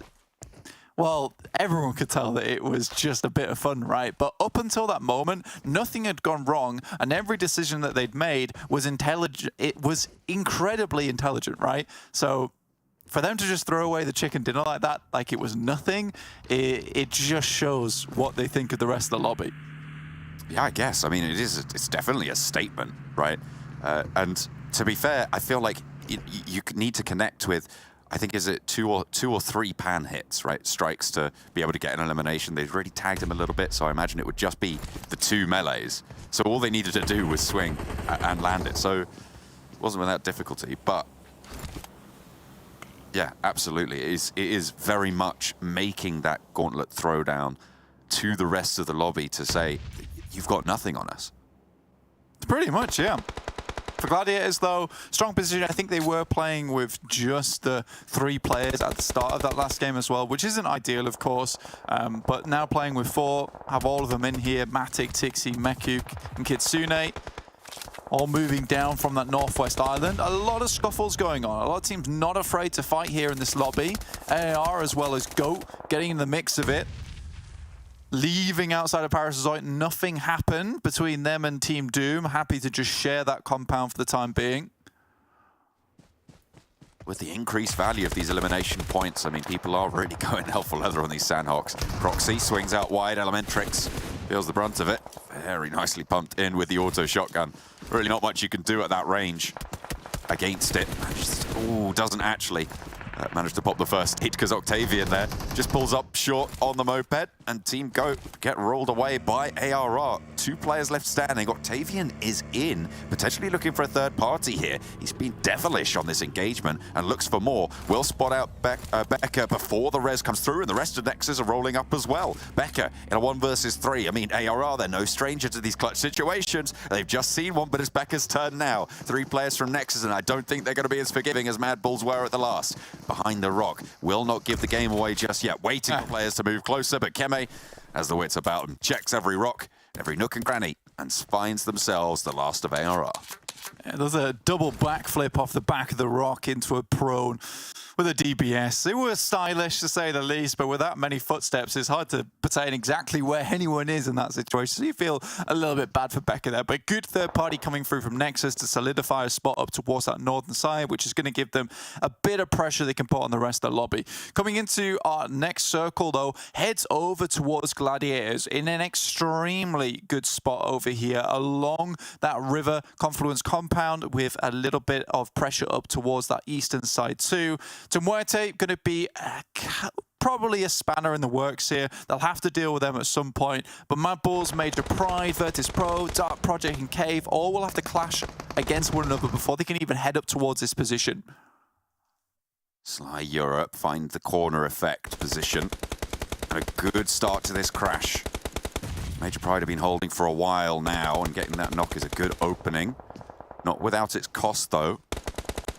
Taking a lot of damage back their way, and a nice nade from Nomi slows things down even further. For Sly Europe, Nomi wants to put another one over the wall and maybe looking for the flush there. Doesn't quite manage to land that, and into the compound. They vault over the wall for Sly Europe, leaving their player down on the outside of the wall there. Looking to put these nades back on in, but no, not really landing too much. Nomi moving around, still yet to find the flush. VIRTUS.PRO here have an oversight and just get backed off a little bit, but not before Mandarin feels the shots to the back, and 3 of their players are down. Only 1 player now for Sly Europe as VIRTUS.PRO spoil their day, moving west finally from their stronghold junction compound. Yeah, and provided a lot of safety from this point. They will have got a good amount of loot too, so now VIRTUS.PRO can set their sights on something else. For Major Pride, though, very well played from Nomi. Understanding this is probably one of the more likely compounds that he's going to get third-partied from as a team moves in from that east side. Instantly sets his sight-ups there as he realizes the fight is all but finished between them and Sly Europe. Gets that single knock, and that gives them a lot of breathing room, right? That is the most important thing in that engagement, is breathing room that they desperately needed from VIRTUS.PRO. So the single knock allows them to finish off the final player, Sly Europe, and then get themselves back into a position where they can fight back a bit. Dimension, what are you doing? That's your teammate. He's trying to beat with that. He's trying to beat the ping out of him. He watched MADBULLS last game. He was like, "Oh, yeah, that looks really good. I'm going to do that." Unfortunately, he's tried it on his own team. That's where your mistake was. Gonna look at some of these positions around the map, though. MADBULLS do actually hold fairly nice compound off towards the western bridge of Painan. Good 2-2 split too, gives you a fair amount of coverage around here. It's one of those positions that you can easily take the dub from, so we'll see what they can do going forward. Now, Cave is a team that we had a lot of questions about. I'm sure the desk had a lot of questions about them as well, whether this was fluke or was it just chance that they were heading towards the center of these circles, being able to pick up some good positions. See what they can get done here. From this spot down towards the center of the map again. Ooh. Gets the center up here. MADBULLS are in a very strong spot. The question is, how long can they hold on to this for? There is a loot crate just outside they could pick up and also just use for cover too. That hill to the southwest of Gladiators is potentially a really good spot if they can hold Nexus out on the north side and MUERTE from the west. Of course, we haven't seen MUERTE so far today. This is their first entry. We know what they can do from these edge positions. And given the opportunity, they will not give any quarter. Really uncontested on this west edge as well. Gladiators seemingly penned down a little bit by Doran.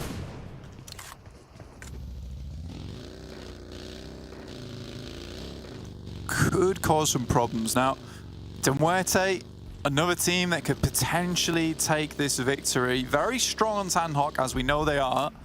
Could move in from that western side. Looking down towards Cave, though. Still have potential, but I think that from a spot like this, they're not really defended by a lot of other teams. And that seems to be something that Cave has used time and time again. It's other teams in front of them, other teams around them, to almost play out their game for them, as opposed to them getting really too invested in the thick of it. Nexus, though, they've had a long run. They've done very well to get this far into this game with a lot of good third parties. It's not been an easy push towards the center of the circle, but it was always going to get difficult at this point in time, John. Nexus make it across with 2, drop 1 off. Keme at the backstop. Doran keeps going.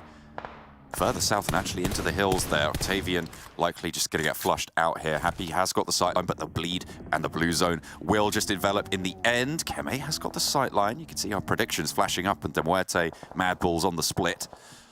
MADBULLS holding a brilliant compound, and MUERTE looking to sweep on the western edge.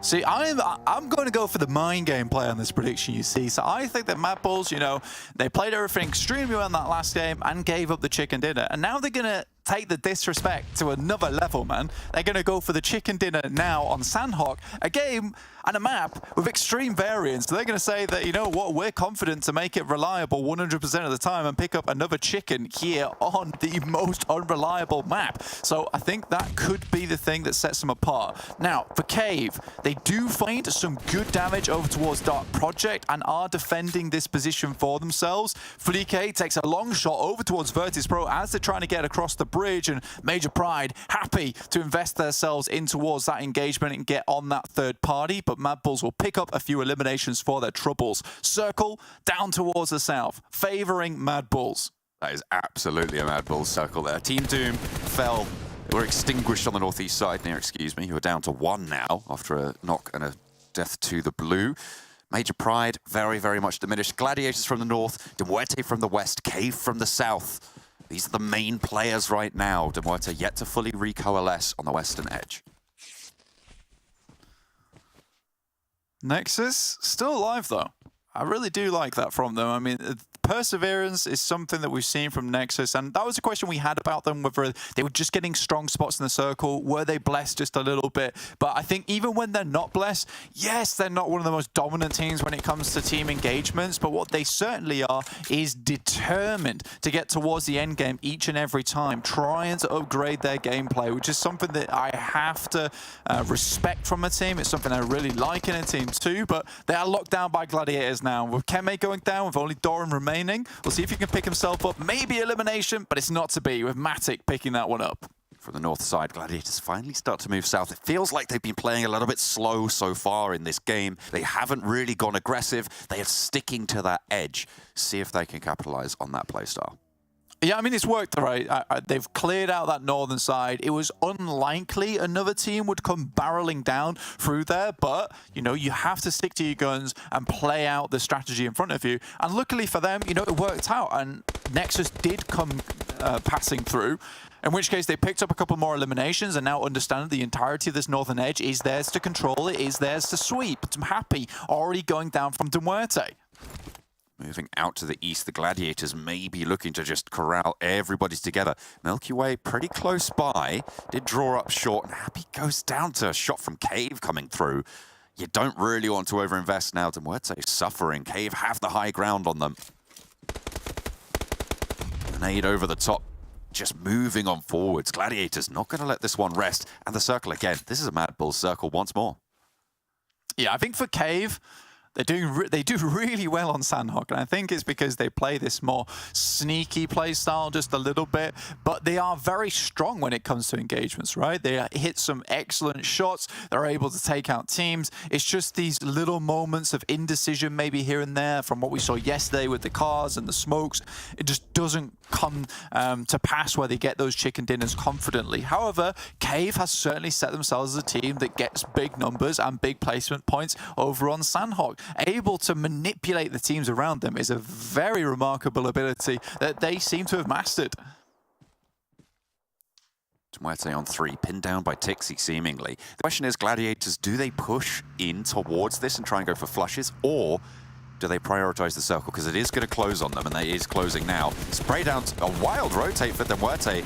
Really not sure about that one, because they just roll up straight to the sightlines of Gladiators. They knew there was a team there, they knew that there were sightlines, and they just die. Yeah, it's always difficult for MUERTE from that position as soon as this so came through as well. I mean, they split themselves up between the roads, and coming from that spot, you have to be a little bit quicker. You have to time your crashes a little bit better. So for MUERTE, getting split up between those two rows just made it so easy to pinch between Gladiators and Cave. Now, MADBULLS looking up towards Gladiators themselves. If they could have found a knock on the approach there, MADBULLS could have leveraged that massively. Keeping Gladiators right at the edge of the circle would have made their lives extremely difficult. Cave is prospering due to this high ground position that they've taken, and they keep putting pressure down towards these teams underneath. Influence taking shots down towards Madness, but finally there is a refrag coming over that way. Still keep the entirety of the MADBULLS compound in the next circle. Gladiators fighting through now.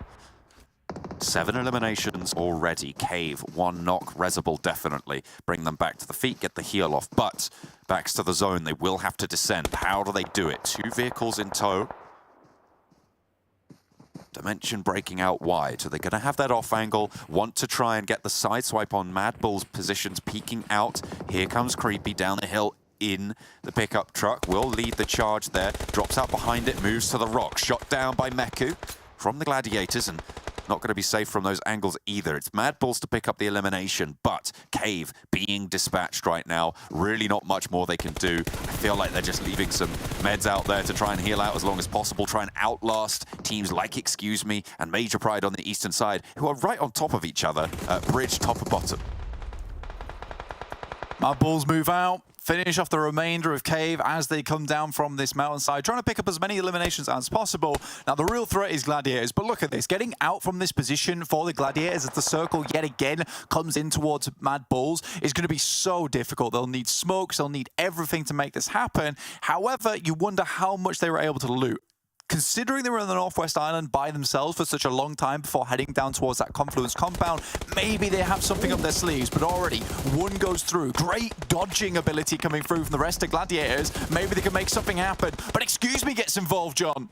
They're coming in from the bridge side as well, and remember that Major Pride have a player out there to boot. Maybe gonna prove to be a spoiler here. Gladiators going pretty low here. Monkey Lost standing for Major Pride out on the east. There's 2 players from both of these teams. This is not an undoable thing. This is not a task that Major Pride can be counted out of just yet. Gladiators are down, and there's 2 players for the MADBULLS. Can Monkey get an angle? Moves in, gets 1 flush. Could it be a second upset in a 1 versus 4 at the end of a game? Hits the deck, wants to try and cut the feet out. MADBULLS, if they go down this ramp, they might just find they don't like what they see. Luca gets up, hits the deck himself. Oh, but he's just got an angle. Has to spray right for Zerich. Hits the deck, and MADBULLS claim it where they were denied previously. A chicken dinner for the MADBULLS on a compound shift that kept closing on them.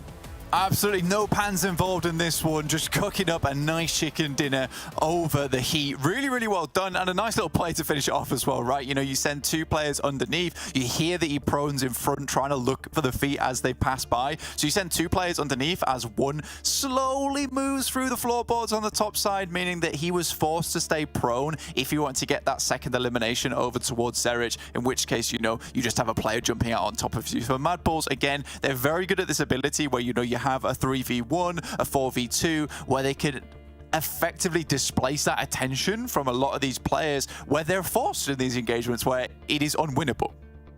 Yeah, so it's very, very difficult for anyone to really push on up. I was surprised that Major Pride were able to stay alive for so long, just hiding out underneath that bridge. Got into 2nd place. Fantastic result coming on through. We'll take a quick break and we'll be back with the desk.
All right, guys, all the cooking utensils have been put down, and it's back to business here as MADBULLS have been able to get themselves the victory here in game number 2. Arguably, though, Max, it should have been a back-to-back, but MADBULLS once again looking great. I think my biggest fear in this game was not them getting shut down by an opposing team, is them getting the pans. I'm like, oh, you don't do that again. Okay? But no, they're finally getting themselves the win. I've just checked right now. They moved from before phase 3 for that entire period of time. They went from ruins to Painan into that compound. They actually won the game. From phase 3 onwards, they didn't move an inch this entire game. The circle just kept coming their way, but at least they popped off teams that were around them. They get 9 limbs for their troubles, even though it was not a very troublesome game, it seems. That's how you do it on Sanhok sometimes, I suppose. But yep, here's numbers coming on in for this Sanhok game.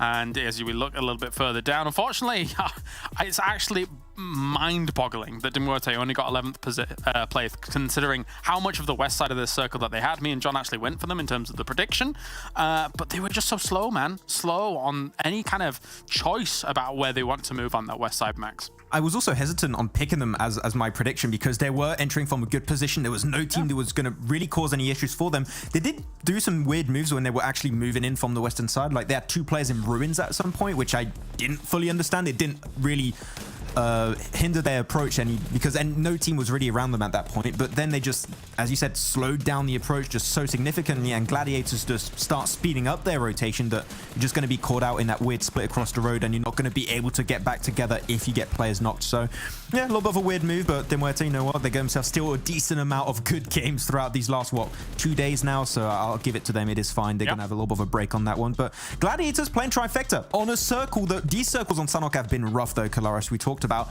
Playing trifecta, it just helps you make that last second decision based on wherever the circle goes, and in this case they just made an easy transition to the southwest island.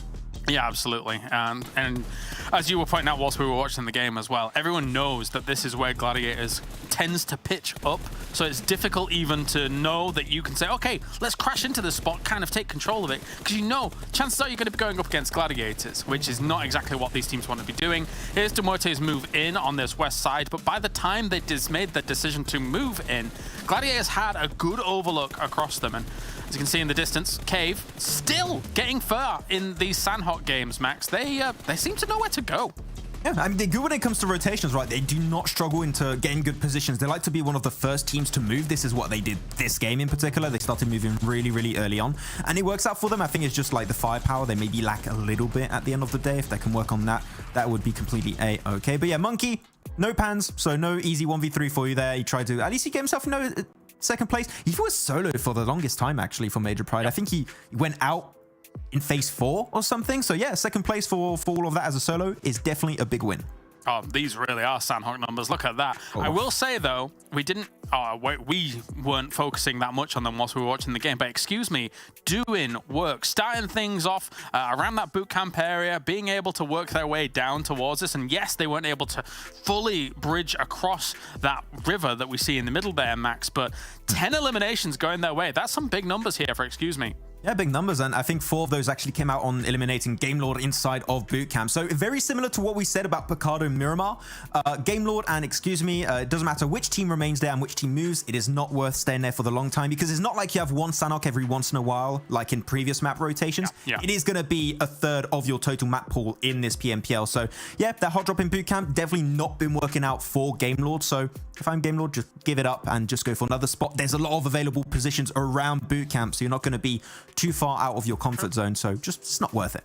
We've seen a lot of circles end near there as well in the past. But anyway, Max, some call him the interview master himself here, as we're going to now head on, before we get into our next Erangel, to good old Max, man, talking to Gaming Gladiators some more here to figure out what they're up to.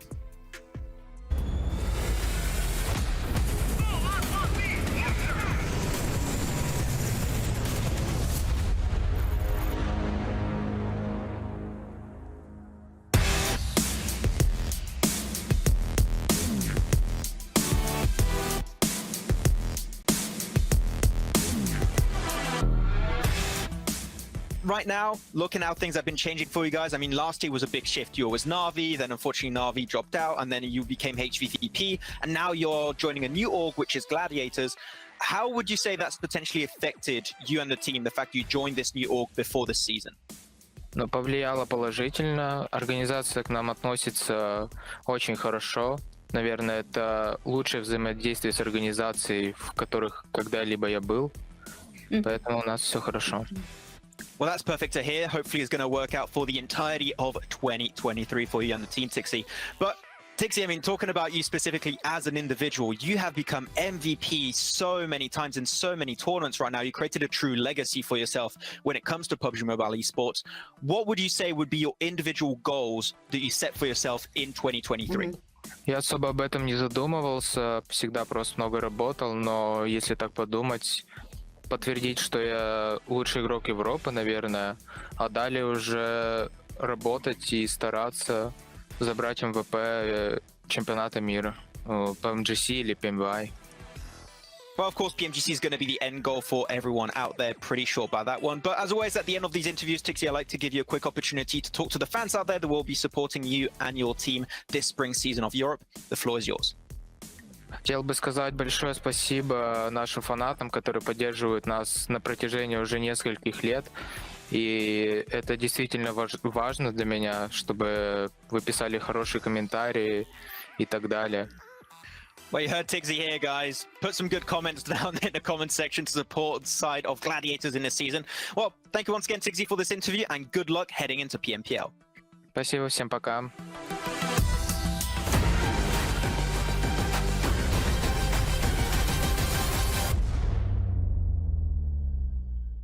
Always great to hear from Tixie here for PMPL. And now, yeah, good job, Max. You did all right as well. Yeah. So let's take a look at the overalls then and see where we're at here so far. Because now, absolutely, MADBULLS will have breached that 100-point mark with that. And 72 eliminations to boot, Max. That is firepower exemplified. Woo! I'm surprised, actually, that MUERTE is able to keep up. Like, it's still a 20-point deficit, right? But they're still like in the vicinity of it. The MADBULLS, it's insane when you think about it. I just checked out their games. So far they played a total of 10 games. Out of those 10 games, 6 of those are top 3 podium finishes. 2 of those, of course, being chicken dinners. They still get so many placement points, but the thing is, when they get in those late games, like almost every time, double-digit eliminations, and that's what really sets them apart and creates this massive lead for them in first place. And then we take a look at our 9th through 16th as well. Here, some teams that we still expect to have a bit of a bump up, not really doing so well just yet. SHOCKWAVE still need to get back on the horse a little bit here. 51 points after, what, scoring 40-ish around in that first day. It's not been the best of days 2 and so far the start of 3 for them. But that is how the standings are here so far. Now we're going to be moving on to our only Erangel of the day. So let's move on to the grassy pastures with John and Blank once again.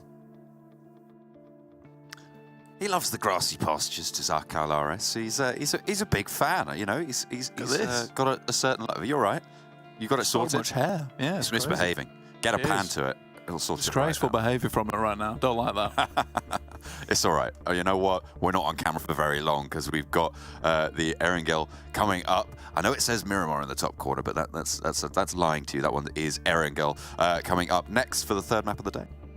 Everything's a lie right now. My hair's a lie. It's not real. You know, it doesn't exist. You don't exist. We're just, you know, virtual concepts at the moment, talking directly into your brain space. But we are heading over towards Erangel right now, a virtual space indeed, but also where people can win a large amount of glory, a large amount of money as well. So we'll take it very, very seriously indeed. We're heading into this one right now. Again, only Erangel for the day, so a little bit less of that variation, a bit more fairness in terms of where players can go and how they can secure their victory. However, it wouldn't be fair to call that a Sanhok fair either, considering how much that circle did pin down over on the MADBULLS. That was absolutely given to them, and they did seize it with both hands, to be fair. And take home the chicken dinner. Shooting range, plane path down to the west side of Sosnovka military base. This is difficult for teams who would like to drop somewhere like MUERTE, Lipovka, even Komeshki, although it's a little bit easier to get out that way. Getting to the east side of the map, Blank, could be a little bit harder. Yeah, pretty nasty. I mean, this area over here, all quite difficult to head over towards. You don't really want to head over there in the first place. So Lipovka, not really open to a team like MUERTE at the moment. They could send over that way. But again, you're looking at this sort of area moving across. That is going to be quite difficult to move through. There are vehicle positions around the map down this way on all the major road points. So you're looking at positions that players could pick up vehicles from.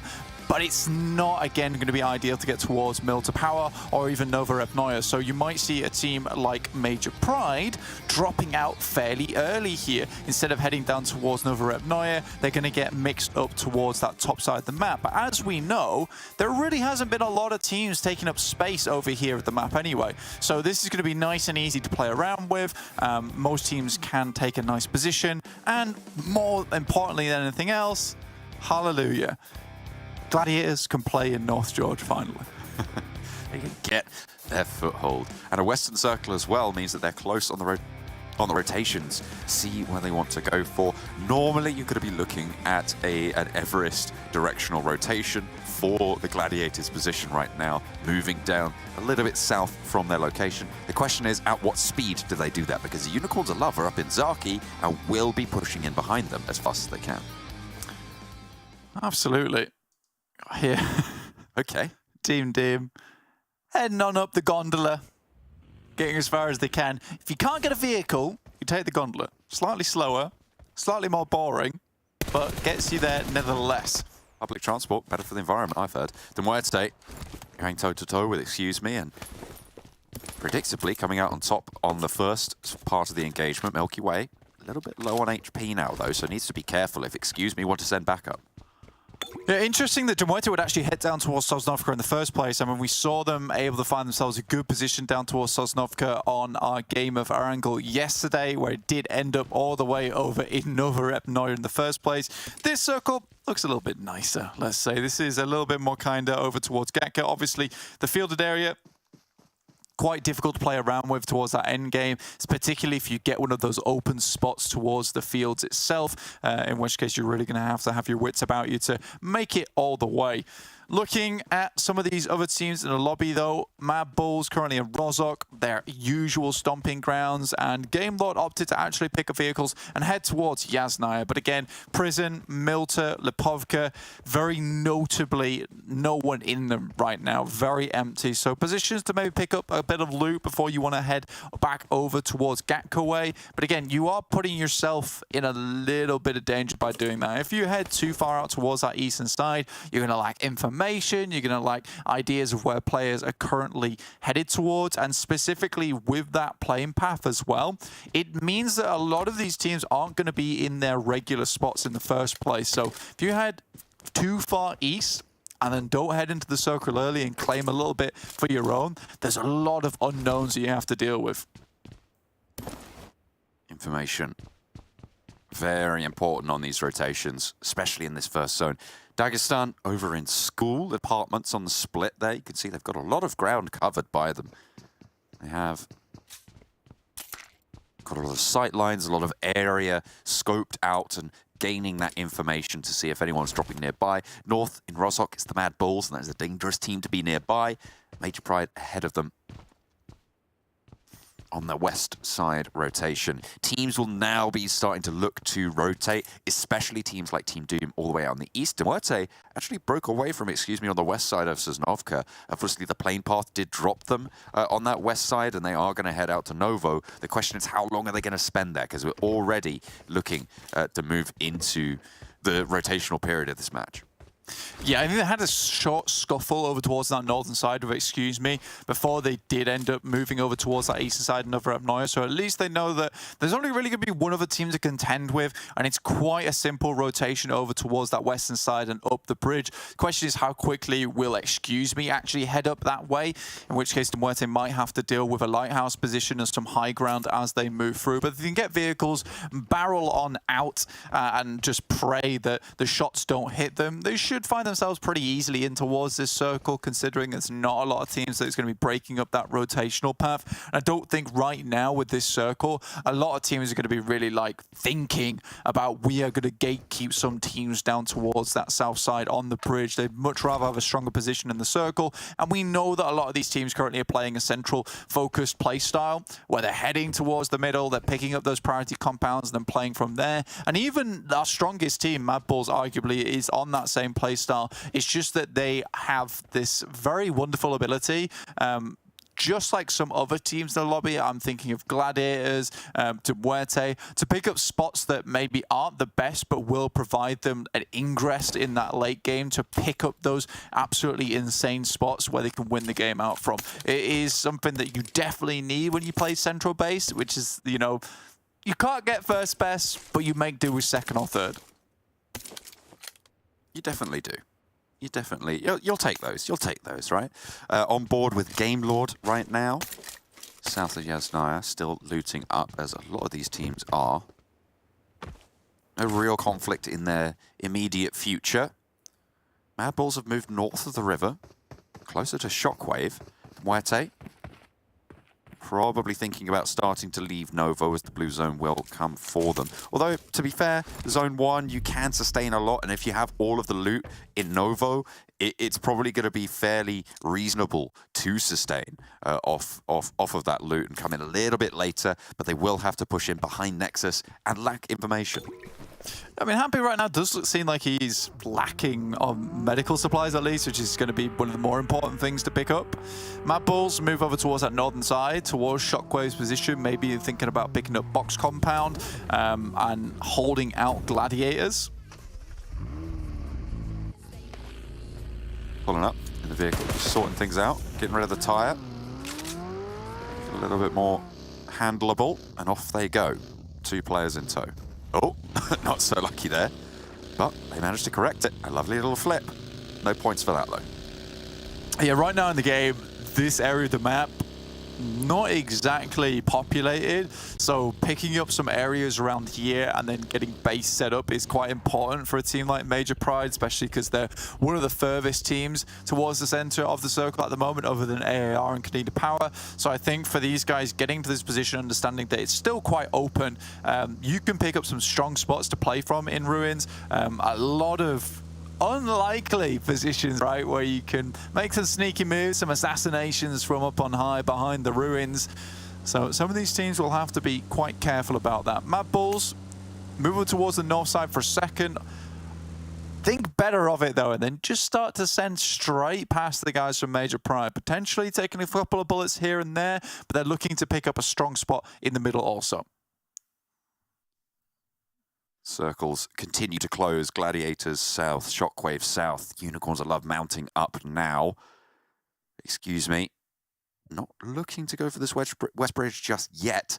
And a very central shift here. Keeps Gatka in, keeps those compounds south of Everest in. And you imagine that the Gladiators are going to be pretty happy about that. They can take control of the foothills compounds there that they're close to. A very, very powerful position moving forwards. And it removes a lot of the power from the south side of the circle as well. Yeah, there's a lot of positions here that are strong, and you mentioned the foothills of Everest being one of them. And again, I would agree here.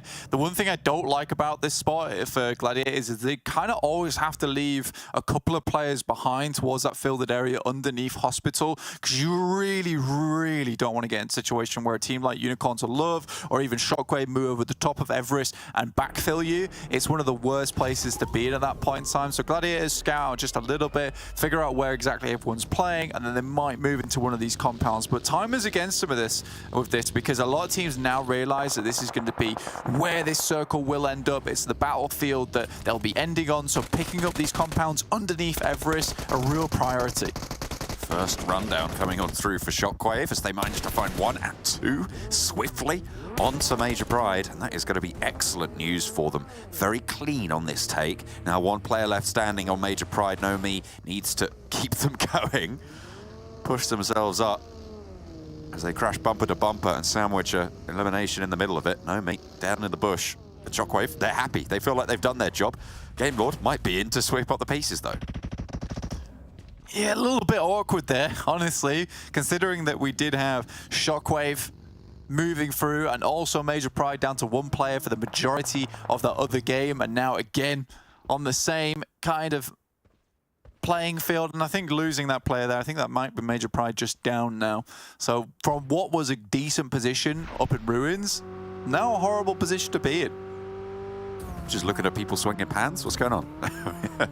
It's fine. Yeah, it's just a pan fiesta. Okay. Speaking of, MADBULLS on the screen right now. They managed to move down south. Dagestan managed to get into a very strong foothills compound with Gladiators giving that one up, really. They could have chosen to go there, so they made the decision to not go too fast and away.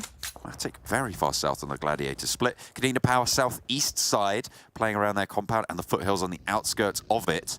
Sly Europe moving in on the east edge with DeMerte potentially backfilling.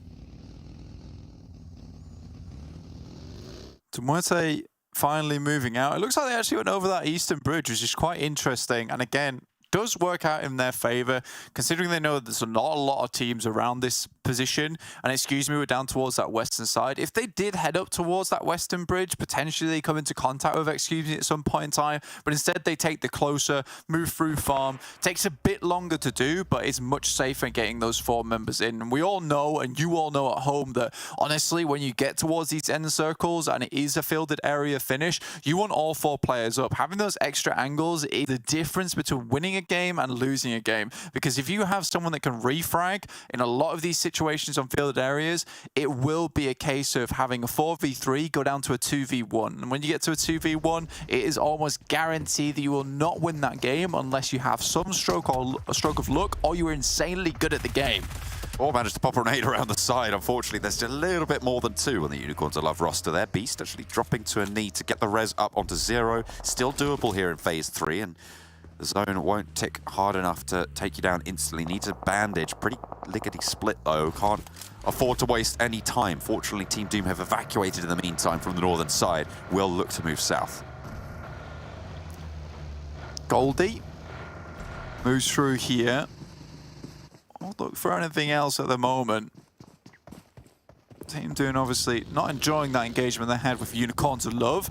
Gladiators on a big split at the moment. Still wary about that backfill, but have a decent position to play it from. Matic has a lot of high ground. I think GOAT is probably the team that they'll be most worried about, and the fact that Matic's all on his lonesome up here could spell some real disastrous results. Playing in the east chopstick here for Sly Europe. KONINA power. Take a little bit of fire now. Out in the open, they managed to get the crossing on the bike and get all the way on in and actually take a knock back over towards Sly Europe. Moving fast, gonna be the secret to getting past that chopstick seemingly. A lot of damage sent in, but staying alive, very, very important. MADBULLS have taken a knock as well in a central spot.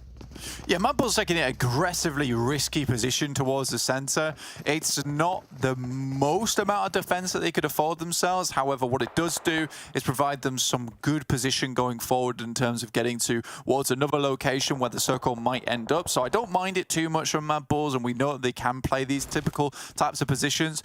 For excuse me, to MUERTE, Dark Project coming in from that western side, from Sosnovka.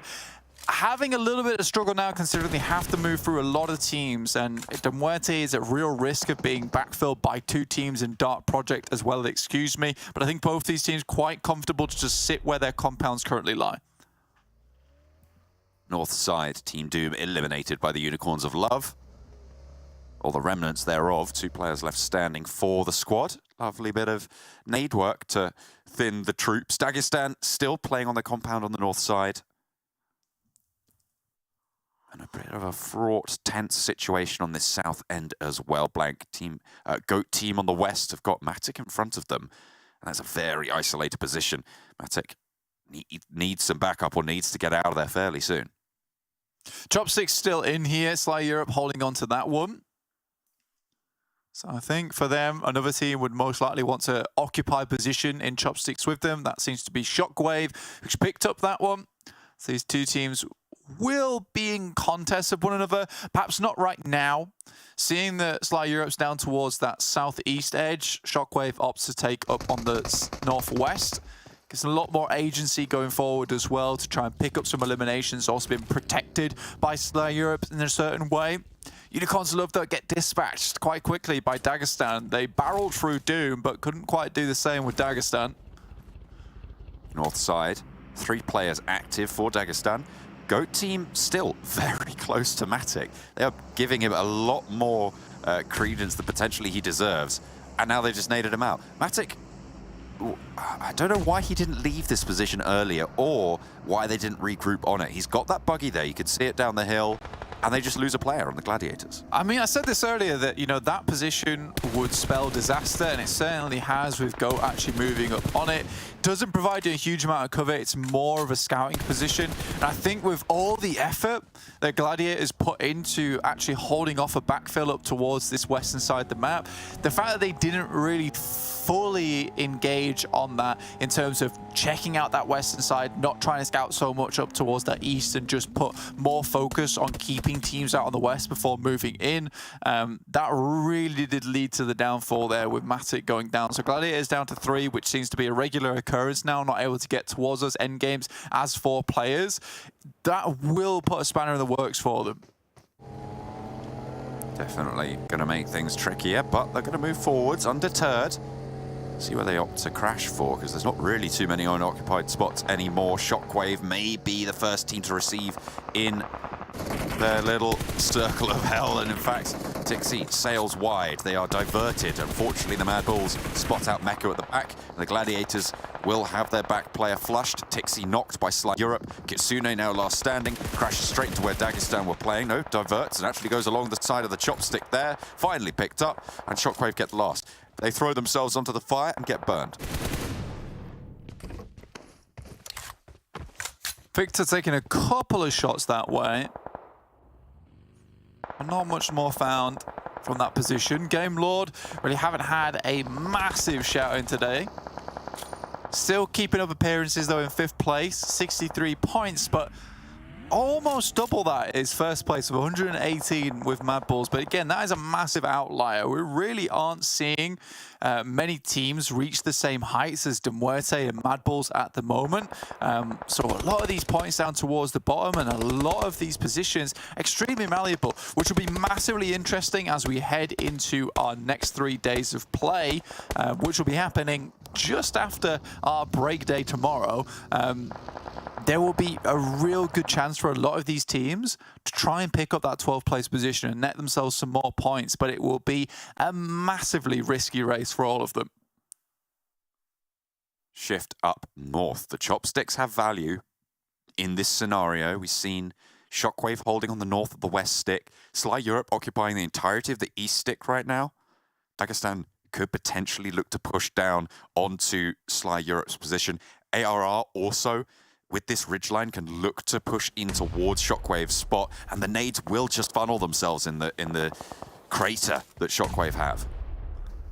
Yeah, very difficult to think who's going to win out this game, honestly. I think there's a lot of teams that could pick up the victory. Sly Europe, Shockwave, KONINA Power, NEXUS, MADBULLS even from their position on that western side. It's a struggle though. Shutdowns onto GOAT team from Dark Project, and now 1 player left for them to handle Arte. Forwards position for the 3-strong roster right now. Madness launches over the top towards Proxy, and we'll look for a flush as well. Has to traverse around the car, hops in, hops out. Proxy still going, just a little bit longer. Nade over the top, overarm from the ground, over towards a potential rotational path. Latte gets away with it nearly, but does get shut out. Shots back as there is an answer, but that is going to slow things down for Dark Project significantly. Yeah, they're right on the edge, and the blue is pushing them currently. So for them, Dark Project is in a very bad spot. A lot of teams will have sight lines out this way. You can see how open the roadside is, so moving through there will be difficult. Sly Europe still just taking a couple of pot shots here and there. NEXUS have clear vision up towards the guys from MADBULLS. Really will all decide on this next circle shift as well. A lot of these teams can be pushed out. Right now, NEXUS holds a very strong compound on the southwest edge. Unfortunately, KONINA Power just a bit ahead of them. Becker behind the rock. They need to shimmy to their right, but Shockwave right there, and Dagestan have not had the time to deal with them. Very tricky for both of these rosters. If Shockwave can hold out both of them, they have a very, very solid chance moving forwards. It's easier said than done. 3 players up for Dagestan, 3 for ARR as well, but with Becker down, they will need to invest for the res. Unfortunately, not going to be allowed. A nade over the top sees the flush come through for Dagestan's roster. Do get eliminated. Game Lord as well on the eastern side, taking punishment all the way from the south onto MUERTE.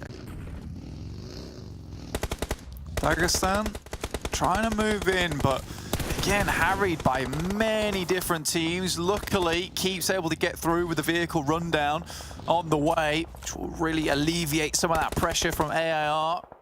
Most likely will be taken down a little bit earlier. Robs takes shots from MUERTE, still holding out on that southeast side. Could be the unknown factor into this game. Doran, though, finds a shot over towards Chulika. Most likely will be rezzed back up again. Oh, hang on a minute. Will it? because the two people northeast for MUERTE, both of them have been knocked. Milky Way needs to go on a rescue mission here and expose himself. Game Lord can start to roll up and look for these flushes, but this is not entirely unlikely that they just go down here. A well-placed nade for Milky might just be able to seal the deal, but has to win the challenge, will be able to do so, but falls down in the process. Look at that, MUERTE coming up out of the seams. It's all going to be down to Malloy, who is, in his own right, a clutch master. Now, Valo, though, doesn't want to make it easy, doesn't want to allow them the quarter that they have been given before. 4 players still alive, technically, for the time being. Happy, not Reservoir just yet, but Malloy needs to make this cross if they want to survive here. I imagine they're just going to invest into Milky Way because they don't have the utility to get across in time. And Discrim goes back down. Malloy tries to make the cross, and it's just all a case of trying to juggle sand right now. It's all slipping through the cracks. Difficult stuff. You've got to be a trained professional to be juggling that sand with specs as small as they can be. Nexus, though, looking up towards MADBULLS as they crash on the building. Frozen gets in and dirty with it. Luckily, jumps over the top, DBS in hand. Very good stuff. Nexus has to hold on, but Frozen, an extremely good player in his own right. Nexus losing 1. Getting knocked out on the inside as well. Zerich is there for the res if they want to go for this position. Kapahala, I think he's the last from Nexus. All 4 of the MADBULLS are still alive, but the blue zone closing in means that they need to get across. Pushes in, wants to get the flush onto Keme. They know he's there. Kapahala has a nade though, and Frozen heads up the stairs, falls out the back of the building as well. Nades through from Kapahala to keep them in and alive. 1 player left standing. The MADBULLS health bars are ticking away, so they need to conclude this fast. Tulika goes down to the nade, and they know that this push comes through. The spot is there. Will he invest in the flushes? Frozen up top. Falls out and back on the balcony. Losing teammates. Needs to invest in a res, but no. Pushes forwards. Doesn't have too much time to play with. Kapahala backed off. Pushes in. Spotted through the window, and the spray down is there. Frozen wants to stay alive, but is he going to be allowed to? Kapahala jumping frantically. Needs to reload on the DBS, but doesn't have the time. He hasn't managed to pop it. Changes out for the Scar and falls away. Frozen letting it all slip back into control of Kapahala, and the res is still there and available. The first aid going through, most likely Frozen's going to immediately initiate on this one, considering how immediate the need is, but does find it. Might be able to get Keme back up into action, but unfortunately in the meantime, Doran does go down, leaving them down to a 2-man squad. KONINA Power now looking much more favorable in this one. MADBULLS had to make the mad dash, and it almost worked out with the ability of Doran just jumping around with that DBS.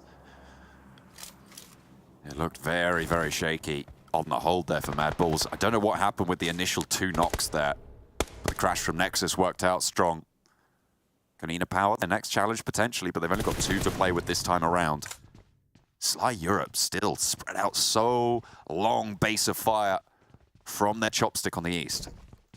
For Nexus, really the difficulty now is actually get up towards this next compound in front of them. With the vehicles, they can just about do it, and they will be in the circle, but moving from here will be difficult. They'll just have to use KONINA Power almost as these bodyguards, and they're unlikely to leave their compound either. So I think that there can be just this almost parasitic, you know, communion between these 2 teams, in which case Nexus will be happy that KONINA Power keep them safe, but with that next circle, they're forced to move again. It might be a case they'll have to zoom out towards that south side and then just head for the ground, just prone and hope to hell they live this one out for a little bit longer.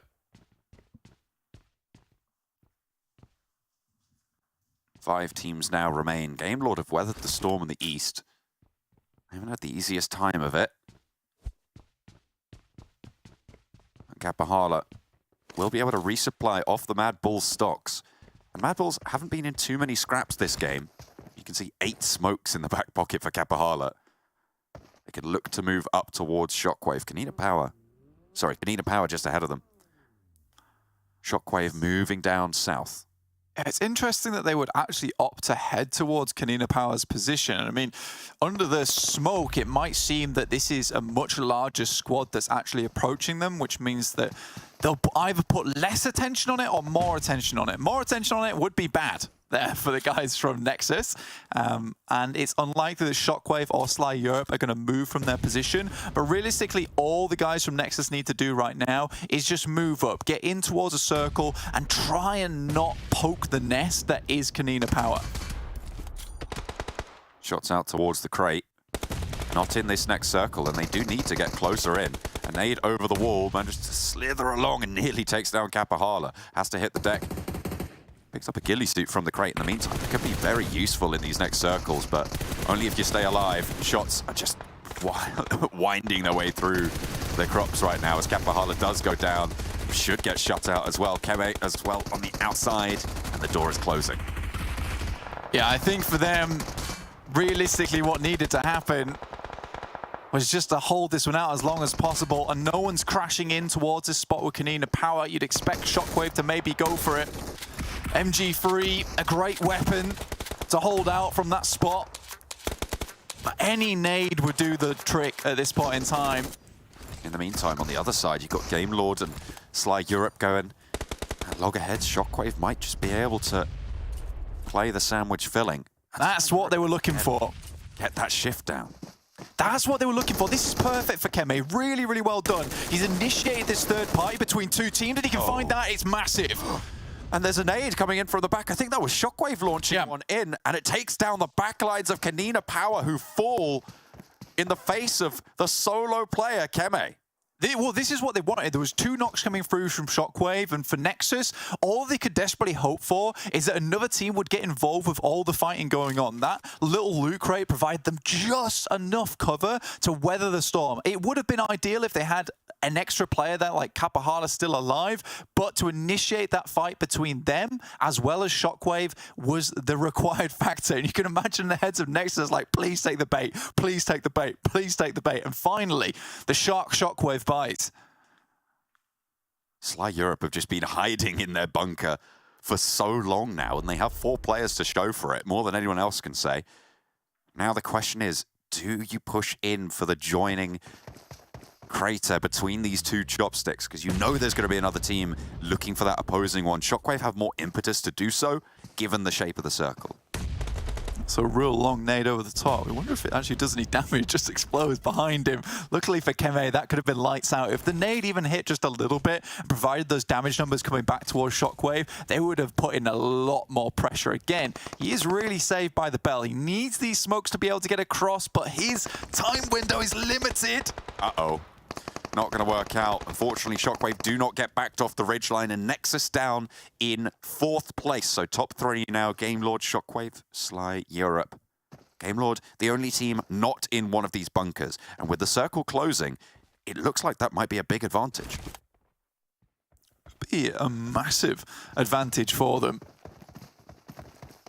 But again, SHOCKWAVE only have so many players, and this is a highly nadeable position for Sly Europe. They have to leave.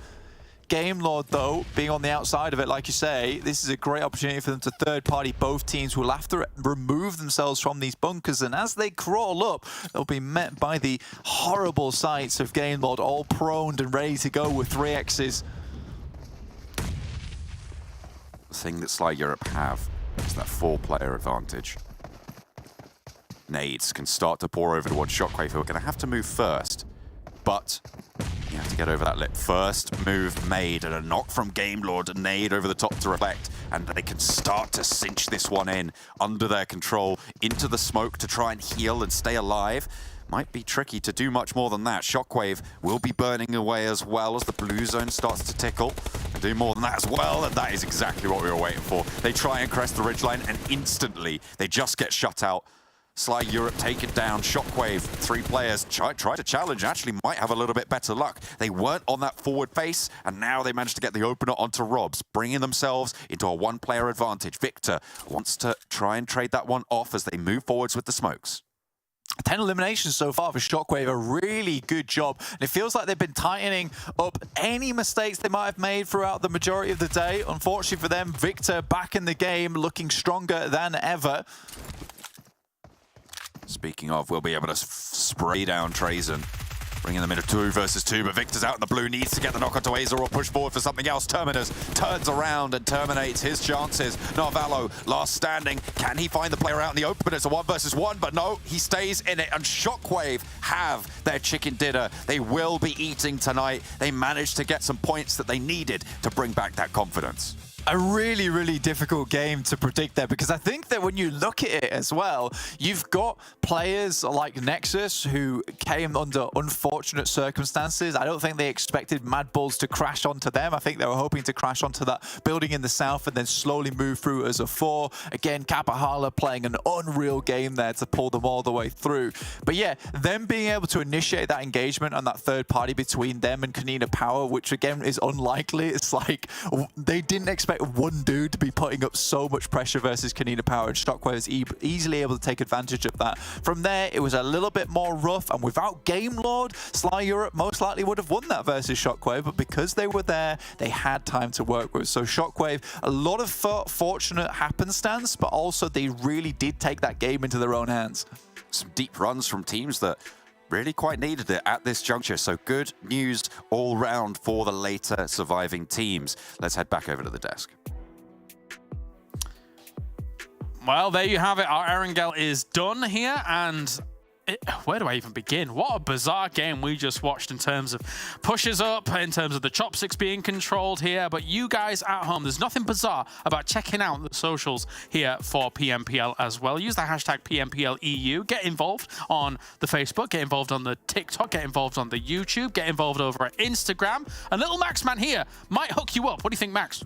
Yeah, we've got some cool skins to be given away. If you go follow our new Instagram account for esports in Europe, you can actually win one of these cool skins, and we'll allow you on this Saturday to pick which skin you want instead of just giving a random skin out there. So yeah, we're cool like that. Yeah. We're cool like that, and so is apparently SHOCKWAVE, because oh my days. I think that when you look at a game like this, Max, obviously the chopsticks holds a lot of power. You saw as Gladiators tried to send it through because they understood the power of chopsticks in a circle like this. But SHOCKWAVE manages to convert with it here. 23 smackaroonies for SHOCKWAVE. I mean, the way they third-party that fight was KONINA Power. Like, we got our own thoughts, especially you, Kalaris, on how KONINA Power held that down, because that was your team prediction. They were in a good position. It should have been a lot easier than what it seemed to be to hold that one down. But SHOCKWAVE, they saw that there was going to be Kimmy and I believe it was Kappahala that were slowly pushing into KONINA Power. They just pick up the pieces. They eliminate the team, then transition into chopstick area. And my favorite part is once they eliminate Sly, which was not an easy fight whatsoever for them. They smoke out all of the information away from Game Lord, and then they start getting himself in the grass, trying to hide their position. And Terminus just does a big step up at the end. Like, man, SHOCKWAVE has impressed me so much. And they said it, they don't like Sanhok, but man, they bring the heat over on Erangel. Yeah, don't get me started on KONINA Power. We'll talk about that a little later on. We got SHOCKWAVE here. Almost 1,000 damage coming out here to start things off as well. And I think when you look at how they were able to perform this, how they were able to play this out and stuff like that, I would have given slight favor to Sly's chopstick. And I almost even went with them for the prediction. However, they've not really done much to impress, I think, over these last 2 or 3 days. So I think that they need to show us something more strong, more fortified here before we can even go with them. Because if you've got a position like that and you're not able to convert big numbers off of it, you got to put some questions up. But let's look at the highlights coming into this game here, Max. Oh, okay. Perfect. He didn't ask for this. But you were saying it during that game too, right? It was why did none of us predict the side of Sly? And the reason why I did not go for Sly is because I was unsure of the capability of defending such a good position. And it seemed like, unfortunately for them, SHOCKWAVE just completely dominated when it came to taking that fight. Barely lost anything in that engagement. So yeah, SHOCKWAVE are just looking good overall. But this is it. I think we're going to see the rotation of Gladiators eventually in this game, where they just hit that wall of chopsticks and you know you're not going to make it through. So Sly were in a really good spot, but they just got denied. And I still don't know how Habez got rolled over there, but he did. I get why you made that send as Gladiators, though, that we were mentioning, because again, it is potentially a game-winning play if you're outside of a decent position to play with. Here you can see Game Lord over on the east, and aside from the threat of MUERTE coming in to that location, there was really not much other threats for Game Lord on that east side compared to the west, which was filled with teams. So Game Lord really carved out a good room for themselves, and Kappahala carved out a good position for himself there as well, as he was able to get Keme up, and they're able to make this miraculous push occur, Max. And Kimmy has such a goated loadout. He's got himself an MG3 and an AUG. I don't think you want to go up against that one at that kind of range. So he already got himself a strong fight versus KONINA Power. But then that's it. Look at these smokes. They have literally no idea. Victor and Avalo, no clue really where all the players are. And Terminus just he just locks on them instantly. He has 100% of the information on where they stand, and the French Revolution is still on, but there's one team that has to win at the end, and it was Shockwave. Yeah, and it definitely wasn't KONINA Power, though, was it? Let's talk. I made the prediction for them. They had a great compound to work with. I don't know. So first things first, Nexus, a great smoke transition up to that compound. But 2v4, you should be winning that out as KONINA Power, be it nades, being able to hit on the targets and being able to bring them down or anything like that. So a bit of a shambles for KONINA Power there. They don't. The name doesn't hold the reverence it once did, Max. We've been talking about this over the past few days. Yeah, I feel like 2 years ago you'd say KONINA Power, you'd just be shaking in your boots, and now not really. They don't do too much for us anymore. But you know what? Normally I would be like, oh, poor little Kalaris, he didn't get this prediction. After that first game prediction, I'm sorry, you don't deserve any more predictions to be correct for today. That was just unacceptable. So no. I think the term is very acceptable, considering the pan mania that was running wild on Miramar. But anyway, let's take a look, as none of us were able to get the top 3 here for this one. Shockwave, Sly, and Game Lord were the top 3 during this game. So no points for us. Nil point, Max. Unfortunate. Yeah, correct. But there's a lot of teams you could have predicted potentially on that one. I was impressed with how especially the push from MADBULLS worked out, because they were not in a great position and they just breached upon the side of Nexus Gaming. But Nexus, you could have made a movie of that fight of Frozen versus Kapahalo. They just had so many back and forth, just swapping weapons all the time, playing around those nades. But at the end, Kapahalo gets Kemi back up, which Kemi does a great clutch. So it's just all a really nice setup. But in a position like this, I did say it before this game, I'm not the biggest fan of these Gatka finishes, because you just got a few compounds and a lot of it is just going to be just straight up flat terrain, and you can't really play those positions too much. So you have to go for the full-on crashes, but a lot of these crashes were executed really well. The defenses, though, I mean, KONINA Power, not that great, but yeah, otherwise for the side of MADBULLS and for Shockwave, it worked out great. Yeah, we can take a look at overalls whilst we talk that out as well. You were talking about the Kapahala versus Frozen fight as we take a look now, with MUERTE breaching that triple-digit mark as well. You've got to, as Kapahala, when you're picking up Kemi, you've got to keep threatening the res while the fight's going on as well, to keep your opponent on their toes, because otherwise, with third-person perspective, you're going to have a lot of information to work with, and you can just kind of delay things out as Frozen. But so I love that Kapahala, quick reactions, able to get off of the res, able to take those shots, able to take those firing fights against him. But overall, yep, the top 3 is so far ahead, Max, of 4th place. It's ridiculous. This might be the biggest disparity between 1st and 4th we've seen in this short period of time ever here in the region. It's a pretty massive disparity, but I'm looking at 9th, 10th, and 11th, where you have KONINA Power, Dagestan, and Dark Project, all 55 points. But the point disparity and where they're coming from is kind of interesting. You got yourself 42 eliminations to 13 points for placement points for Dark Project. So it seemed like some teams, even at the bottom, are there. But even Unicorns of Love, 40 elims, 8 placement points. That's a massive disparity. Some of these teams need to rack up some placement points here. But again, I always say I don't mind seeing this kind of disparity in terms of the placement points and the elimination points early on, because with eventually taking big fights, big elimination points, the placement points will come in a long-form tournament like this, Max.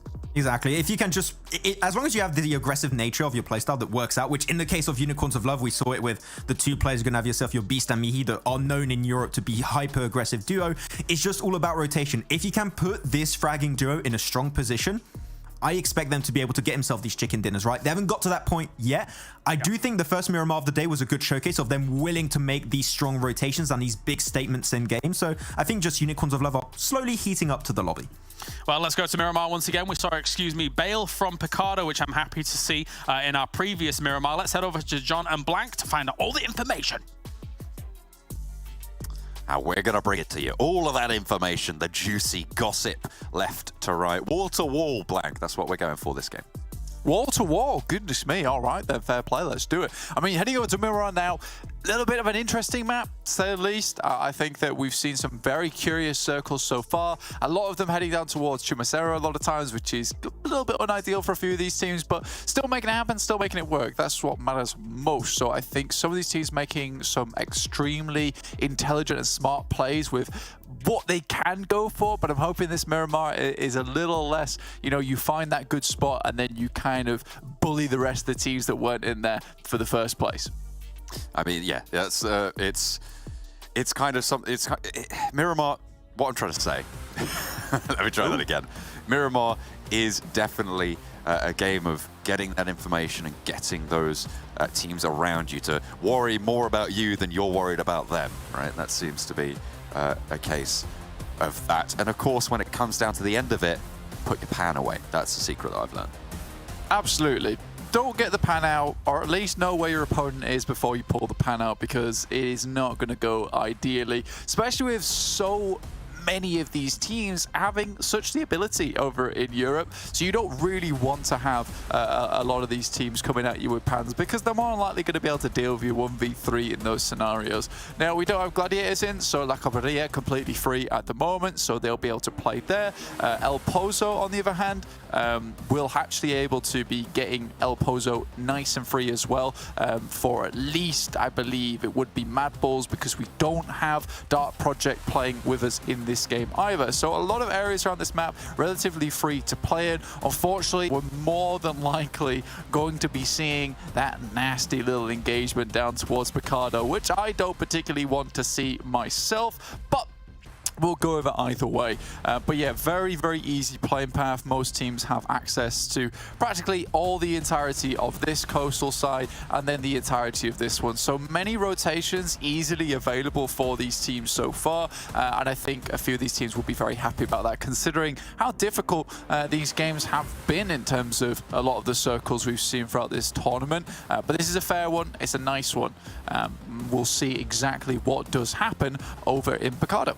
Looks like a lot of teams pushing out towards the east, and a south circle pretty hard towards Los Leones here. Keeps a lot of water in there as well. Chumacera pretty good, solid on that western side, but could be the front point in a traffic jam from the northwest all the way down that coastline that you were talking about, that western rotation blank from La Caballeria down past El Pozo, past La Triera towards Chumacera, and entering into the circle. So if you're dropping in Chumacera, like Major Pride, you do need to make sure that you're thinking about where can you move, how can you assuage that pressure.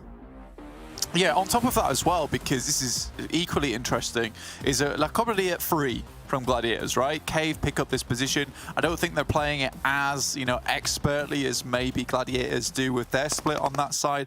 But Gladiators also drop down towards the south side of Los Leones as their backup drop, which is indeed also free. So there's positions around the map that have been massively opened up by Gladiators not playing this game. So some decent positions for maybe a couple of these teams to actually move down into if they have been paying attention. That is KONINA Power suffering on that last game, as Kalaj was saying, and Max were not able to defend against the guys from Nexus, but I think that Nexus' endgame was always very clear there, was just to delay as much time as possible to hopefully bring a bigger beast down upon KONINA Power, and eventually Shockwave did come along and pick up the pieces. Managed to take their toll, and you're right, KONINA Power did suffer, but they still survived fairly late and got a little bit of value from the game. Currently 9th place overall for KONINA Power, 55 points, and still very much in that central peloton of teams, which sits sort of around 4th, and then it does stretch out a little bit, but it's very, very linear all the way down until 17th. So it's still very much climbable in this lobby, and definitely, probably most prominently, around that 12th place position, which will get you that extra game into Vikendi at the end of the phase. Yeah, so again, moving over to the blinding white tundra that is Vikendi for at least one game there to pick up some extra points. But again, like you said, massive amount of variability. It is super volatile for that 12th place at the moment, and Major Pride just about hanging on to that 12th place position currently. But they need to do more. I think Major Pride, we have to have a talk about them now, because there is some serious issues afoot within that team. And it's unfortunate because I don't really want to say it the way that it's going to come out, right? It's a bit harsh in the sense that, you know, Monkey and Effect, both extremely strong players. We know that. But I do think that Nomi and Dino just aren't a suitable replacement for the likes of Zerich, right? It is just not enough on their side to take them all the way to the top with that kind of team. So I think Monkey and Effect still fairly decent, but they are suffering from the fact that Dino and Nomi aren't able to support them in the same kind of way. And in the same vein, Monkey and Effect are also adapting to this. So I do think that improvements across the board need to be made for Major Pride to see something extremely extraordinary coming through from them. They're not doing too badly, to say the least, but they can do better. So I think iterations need to be made tomorrow on the break day to figure out exactly what's going on. Again, it's not the worst thing in the world for them at the moment, and they still have a lot of time to improve in this long-form tournament format. But again, I'm not massively impressed so far. Well, that's the thing, right? You've said that Monkey and Effect are strong players in their own right. I would question if it was the platform that was given to them by the players and the organization around them, right, as well, that boosted their innate skills, which, of course, every player in this lobby right here is talented, absolutely in their own right, but it really takes something to shine. They did that a little bit better last season, and my thought at the moment, with, as you've been saying, their lack of performance on this roster is more towards the idea that they were given that reign to move forwards and be the best versions of themselves, and they're just not finding that in this roster. Yeah, exactly. And I mean, if you look back to any of the gameplay that was shown by MADBULLS, a lot of it was about confidence, which it still is for the MADBULLS actual roster, but for Effect and Monkey, they looked at their best when they were able to just completely crash into a compound, where they were able to take charge of any kind of situation that came before them. And now they have to play a little bit more cautiously, which I think is kind of dampening that play style that Monkey and Effect are so used to, with having efficient backup members, with having efficient off angles. And they're two fraggers in their own right. They need those players in front to give them that ability, but Shifu making it look easy. I can stand them down, my friend. Shifu teaches them a lesson. Gets one and gets the flush away as well. Unfortunately, Dagestan's teammates maybe not so lucky. Nomi pops a couple shots towards the party bus, but Shifu is on the swivel, taking care of that as well. What a nice angle, but unfortunately, Avalanche have another off angle. There's about 4 different angles at play here in this engagement, with Major Pride surrounding this. Shifu, though, will not go down without a fight and will stay alive. Avalanche losing plenty of players, in fact, draining their resources entirely. 2 players down for Dagestan. To try and get back up is a task, but they are resable in their position, and Zadria is there. You can see him looking for those reses already. I think for Dagestan, I went pretty well for a while, but then Major Pride started to get involved. And again, when I talk about Dino and Nomi, I don't necessarily mean that they're the worst players in the world, because they really aren't. They're very good, but they're just not quite at that same level as of yet. I do think that Nomi has been quite the standout so far as this up-and-coming player, played in a lot of third-party tournaments before this tournament itself, getting a few good place finishes before being picked up over towards Major Pride. So I think he has a lot of potential, and maybe it's just a bit of nerves so far, but he has been hitting some good shots, and he does fulfill that similar kind of role that we did see from Zerich, but time is needed, and time is what this team currently has. At the moment, the MVP of Major Pride is still Monkey, but second place and fairly close. I mean, sat 3 eliminations behind is Nomi, so it kind of bears through on those facts that you were talking about. You see their average eliminations here on Miramar at 3.67 over the last, I think it's 3 times they've played this map. Coming through, that would probably be the only way you could get a 0.67 average. And then, yeah, it just seems like Dino hasn't had that same sort of impact. And we'll probably stop harping on about this roster now, because they have a central position and can do good things this game, and that could be a good turning point for them. Look at that shrink. And that'll be nice and easy for them to play around with. Again, though, we have seen the same thing happen over on Sanhok, where they were given Painan before as a central spot, weren't able to do anything with it. They've had KONINA Power once again in a nice, strong central position, Go on the outskirts. Now, we saw what Goat could do over Erangel yesterday, and they looked very strong. They were good at, you know, being that annoying presence within the actual circle, like a hornet, just stinging left, right, and center, and causing all the teams a lot of pain when they would try and initiate their own engagements, only to find themselves kicked in the face by a Goat, which is neither pleasant nor conducive to getting that chicken dinner. So I think for Goat so far, I want to see a little bit more of that gameplay and a little bit less recklessness, because I think that has been what's caused them the most problems so far. And it feels like they perform really well under pressure, because that Nova Rep Neuer finish was not easy for them. It was not easy position to get into and hold, yet they played it marvelously. Dagestan did manage to get all 4 of their players up and alive yet again, hopefully healed up fairly solidly. Maxman just popped a screenshot as well in our group chat of Shifu holding on to no chest armor and a level 1 helmet towards the end there as well, which is quite impressive that he was able to pull off such a strong, I would say, play around that area. Who needs armor when you just don't get hit at the end of the day? MADBULLS coming through, find themselves towards KASIK. Sly Europe still, though, on the outskirts. So MADBULLS can cause some problems here, and we know they hit some disgusting shots from distance, so Sly Europe also has to be careful, taking these shots down towards the monster trucks as they flow through the valleys. Striker with a lot of sightlines sent out his way. Now Valo's taking some shots as well on the northeast side of things, moving towards these engagements. Tulika for MADBULLS. Hang on a minute, what's Flake doing as well? Sailing straight over the top of the engagement. There was a trade coming through, but that was all Zerich is doing. Interesting performance there for Flake, but does absolutely confuse everyone involved and looks for the res as well, in a good position to be able to get that done. Cave not far enough south to prove to be a problem just yet. It's curious that Sly Europe didn't take any shots over towards MADBULLS whatsoever there. Even when they had the chance to, as Fleeke came through, fully focused on the players from KASIK. Now just Kaz remaining versus MADBULLS and Sly Europe, who has pinched him in. Unlikely he's getting away from this one. Now Sly Europe starts to turn their attention a little bit further over towards MADBULLS themselves. Maybe they just emit such an aura, an intimidating one at that, that no team wants to take a fight with them.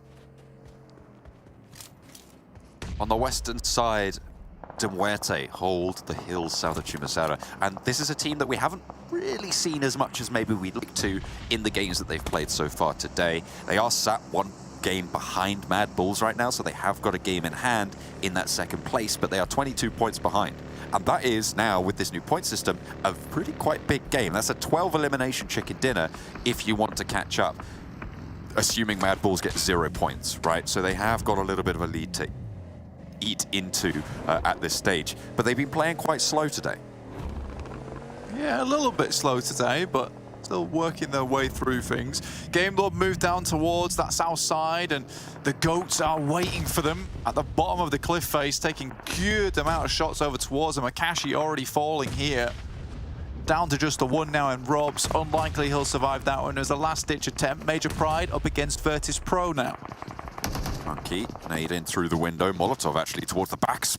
Does get the burn on. That should be 1 knock, maybe even catching 2. I think it just tagged onto another. A nade up in through the window, gets another knock, and the bombardment continues. VIRTUS.PRO getting crumbled here by Monkey. Nomi on the off angle as well, as Folly looks to try and get a heal, maybe even a res of Hayes on the top of the stairs. Hasn't really got the time to be playing around with, but looks to try and invest it. The Molotov to burn on the open of the door, but Dino is in. We'll be able to find the flush and get the knock onto Folly, and now just 1 player left standing. Can they get the res and play with 2 on the top floor? The rest of Major Pride will flow into the bottom floor of the building, and instead of going up the stairs down that chokehold, they'll fall out. They'll play disciplined. They know they've done the damage already, and Nexus are over this ridgeline.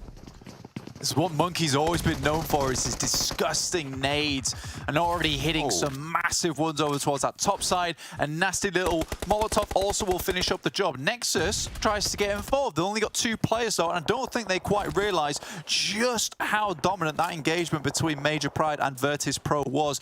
No one on Major Pride is to the least bit damaged here at all, so they're looking pretty happy about this. Shockwave, KONINA Power also equally duking out here between a very strong compound. Compound underneath the Shockwave's holding provides a lot of defense, but KONINA Power sacrifices a bit of defense for that high ground, which is giving them excellent sightlines down towards Shockwave. Kapahala conclusively backed off there against Major Pride. They tried to peek over the ridge. I think they either got shot down by Major Pride or potentially even Goat Team on the off angle. Aza first to face on the KONINA Power wide swing. Pushes up. Palucci might be the backstop as in goes Fash, the spear tip to lead the thrust. And up KONINA Power go. Molotov the door, slow things down. 2 players there, close and personal. Trazen will be able to get the peek around the door frame, but Fash able to tag on a little bit of damage, giving themselves that minor advantage. Playing up the staircase right now for Fash. The monster truck making the door frame very difficult to play in towards. That's a good pull-up position there for Shockwave to give them some defense, but Aza cannot stymie the flow of the KONINA Power players as they move straight on through at a gallop. Fash in through the ground floor. Now the monster truck will not stop them any further. 1 knock on the staircase. And actually not going to be able to hold on for too much longer. Fash, Rezable will be able to get back up. Good fight there from KONINA Power to try and clear them out again, trying not to take this too fast. They want to keep up as many members as possible on the team, going towards that end game. It's been a lot of times we've seen KONINA Power head towards the finish, but not able to quite clutch it out. And Kalash was saying on the desk that, you know, this is a team that we used to hold in very high regards, but not so much anymore. Fash still being a very, very strong player on the team, but they've gone through a lot of iterations. Fash being really one of the only members that stuck around now as one of the, like you said, spearheads of the team itself. Nexus encircle them though. Very good on Miramar is this team, and looking to leverage that advantage after they were so quickly sent away from the major prize position, certainly hurting the pride of Nexus. Nexus 4 players though, still, and onto KONINA Power. Octavian, Keme, meet that charge. Doran comes in. They still got that off angle coming through from Kapahala on the southwest of them. KONINA Power not really going to use that too much. Palucci seems to be worried about it, so they have got a little bit of info, potentially, that there is a player out there. KONINA Power have their backstop as well.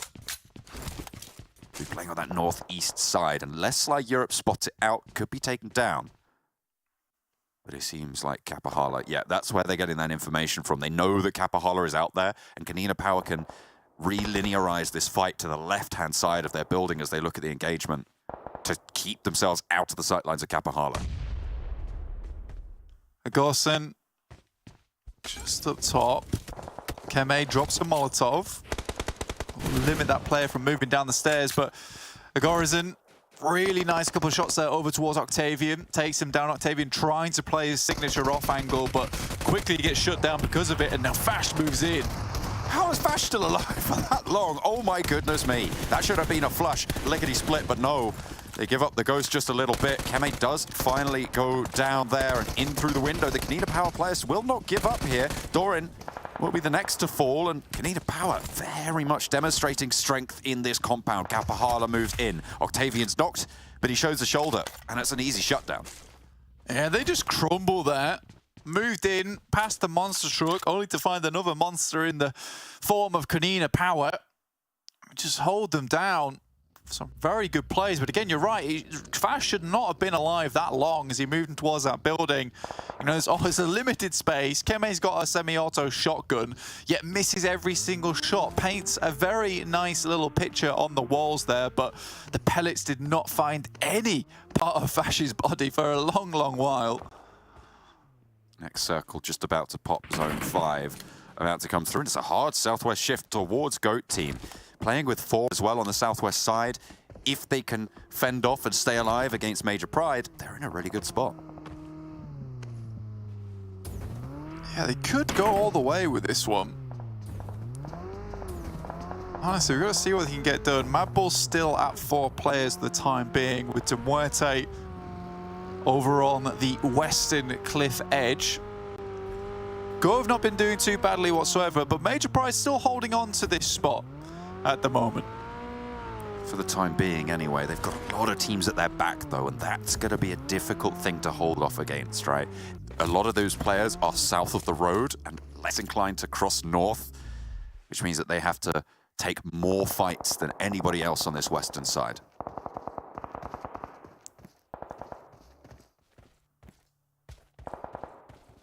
Sly Europe still in a good spot for the time being. 4 players alive. MUERTE still, they hold a lot of high ground right now, which is probably the best thing for them. It's not a lot of ability to look down towards GOAT team. who have a strong compound, yet still on the low ground. Cave on some of the lowest ground available.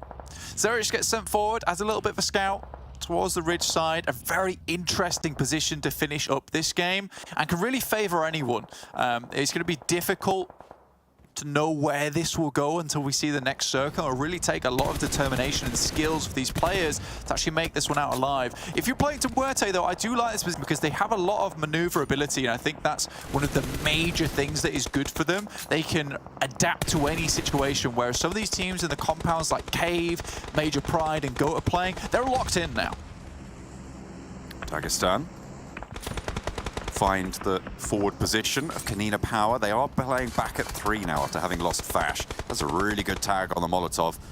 Will be able to get healed away by the first aid, but slows things down and allows Dagestan time, which is very, very important. Double to MUERTE for me and KLRS again on that northwestern side as we tune back into this fight.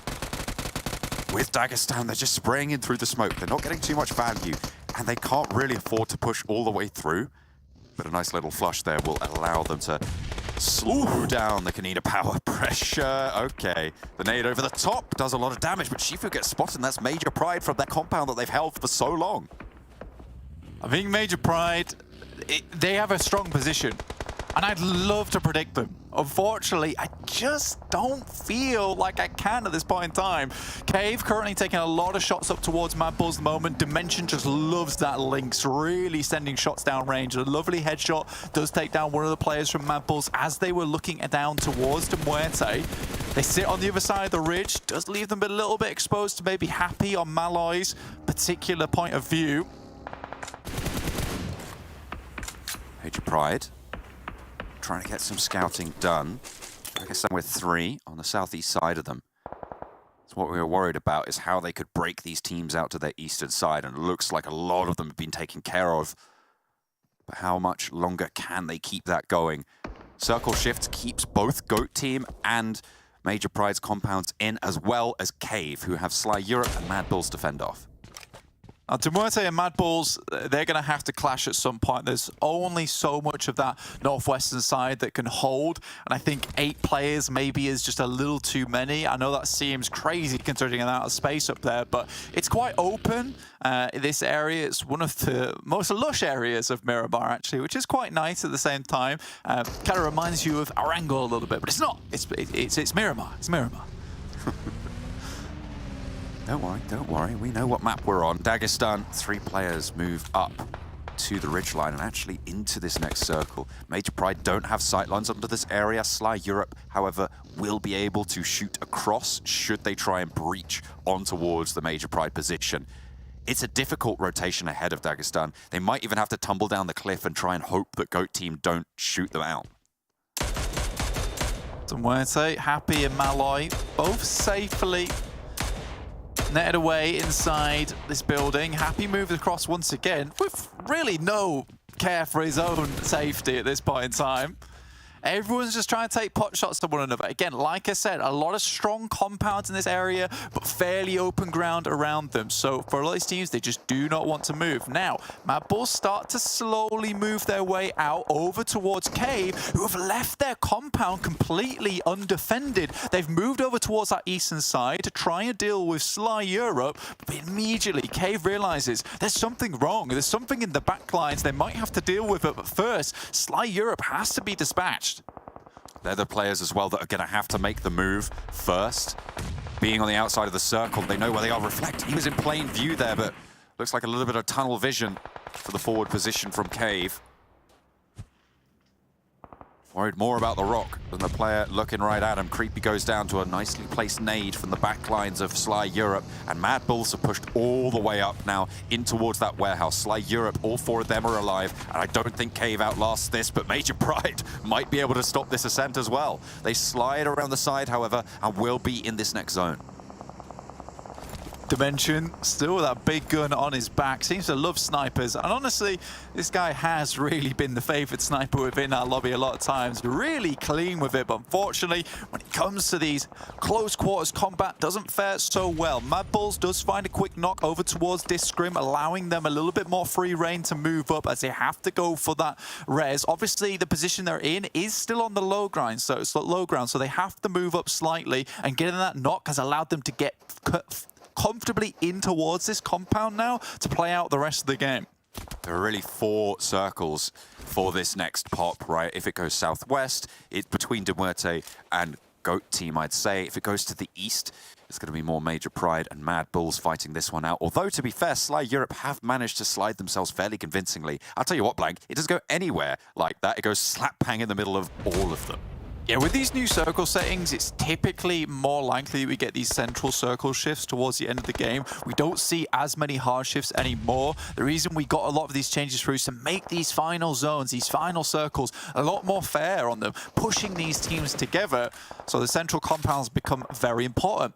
But what do you do when there really isn't a central compound? You have to do this. You have to pick one or the other, and hopefully you can try and find a little bit of leverage, a little bit of pressure you can put on the other teams. MUERTE and GOAT currently have the advantage right now because there's not many teams in front of them. And still, Major Pride, Sly Europe, Cave, as well as MADBULLS have to clear each other out first before they can start to focus on the rest of the game, whereas MUERTE, GOAT, all can comfortably roam in towards that center circle.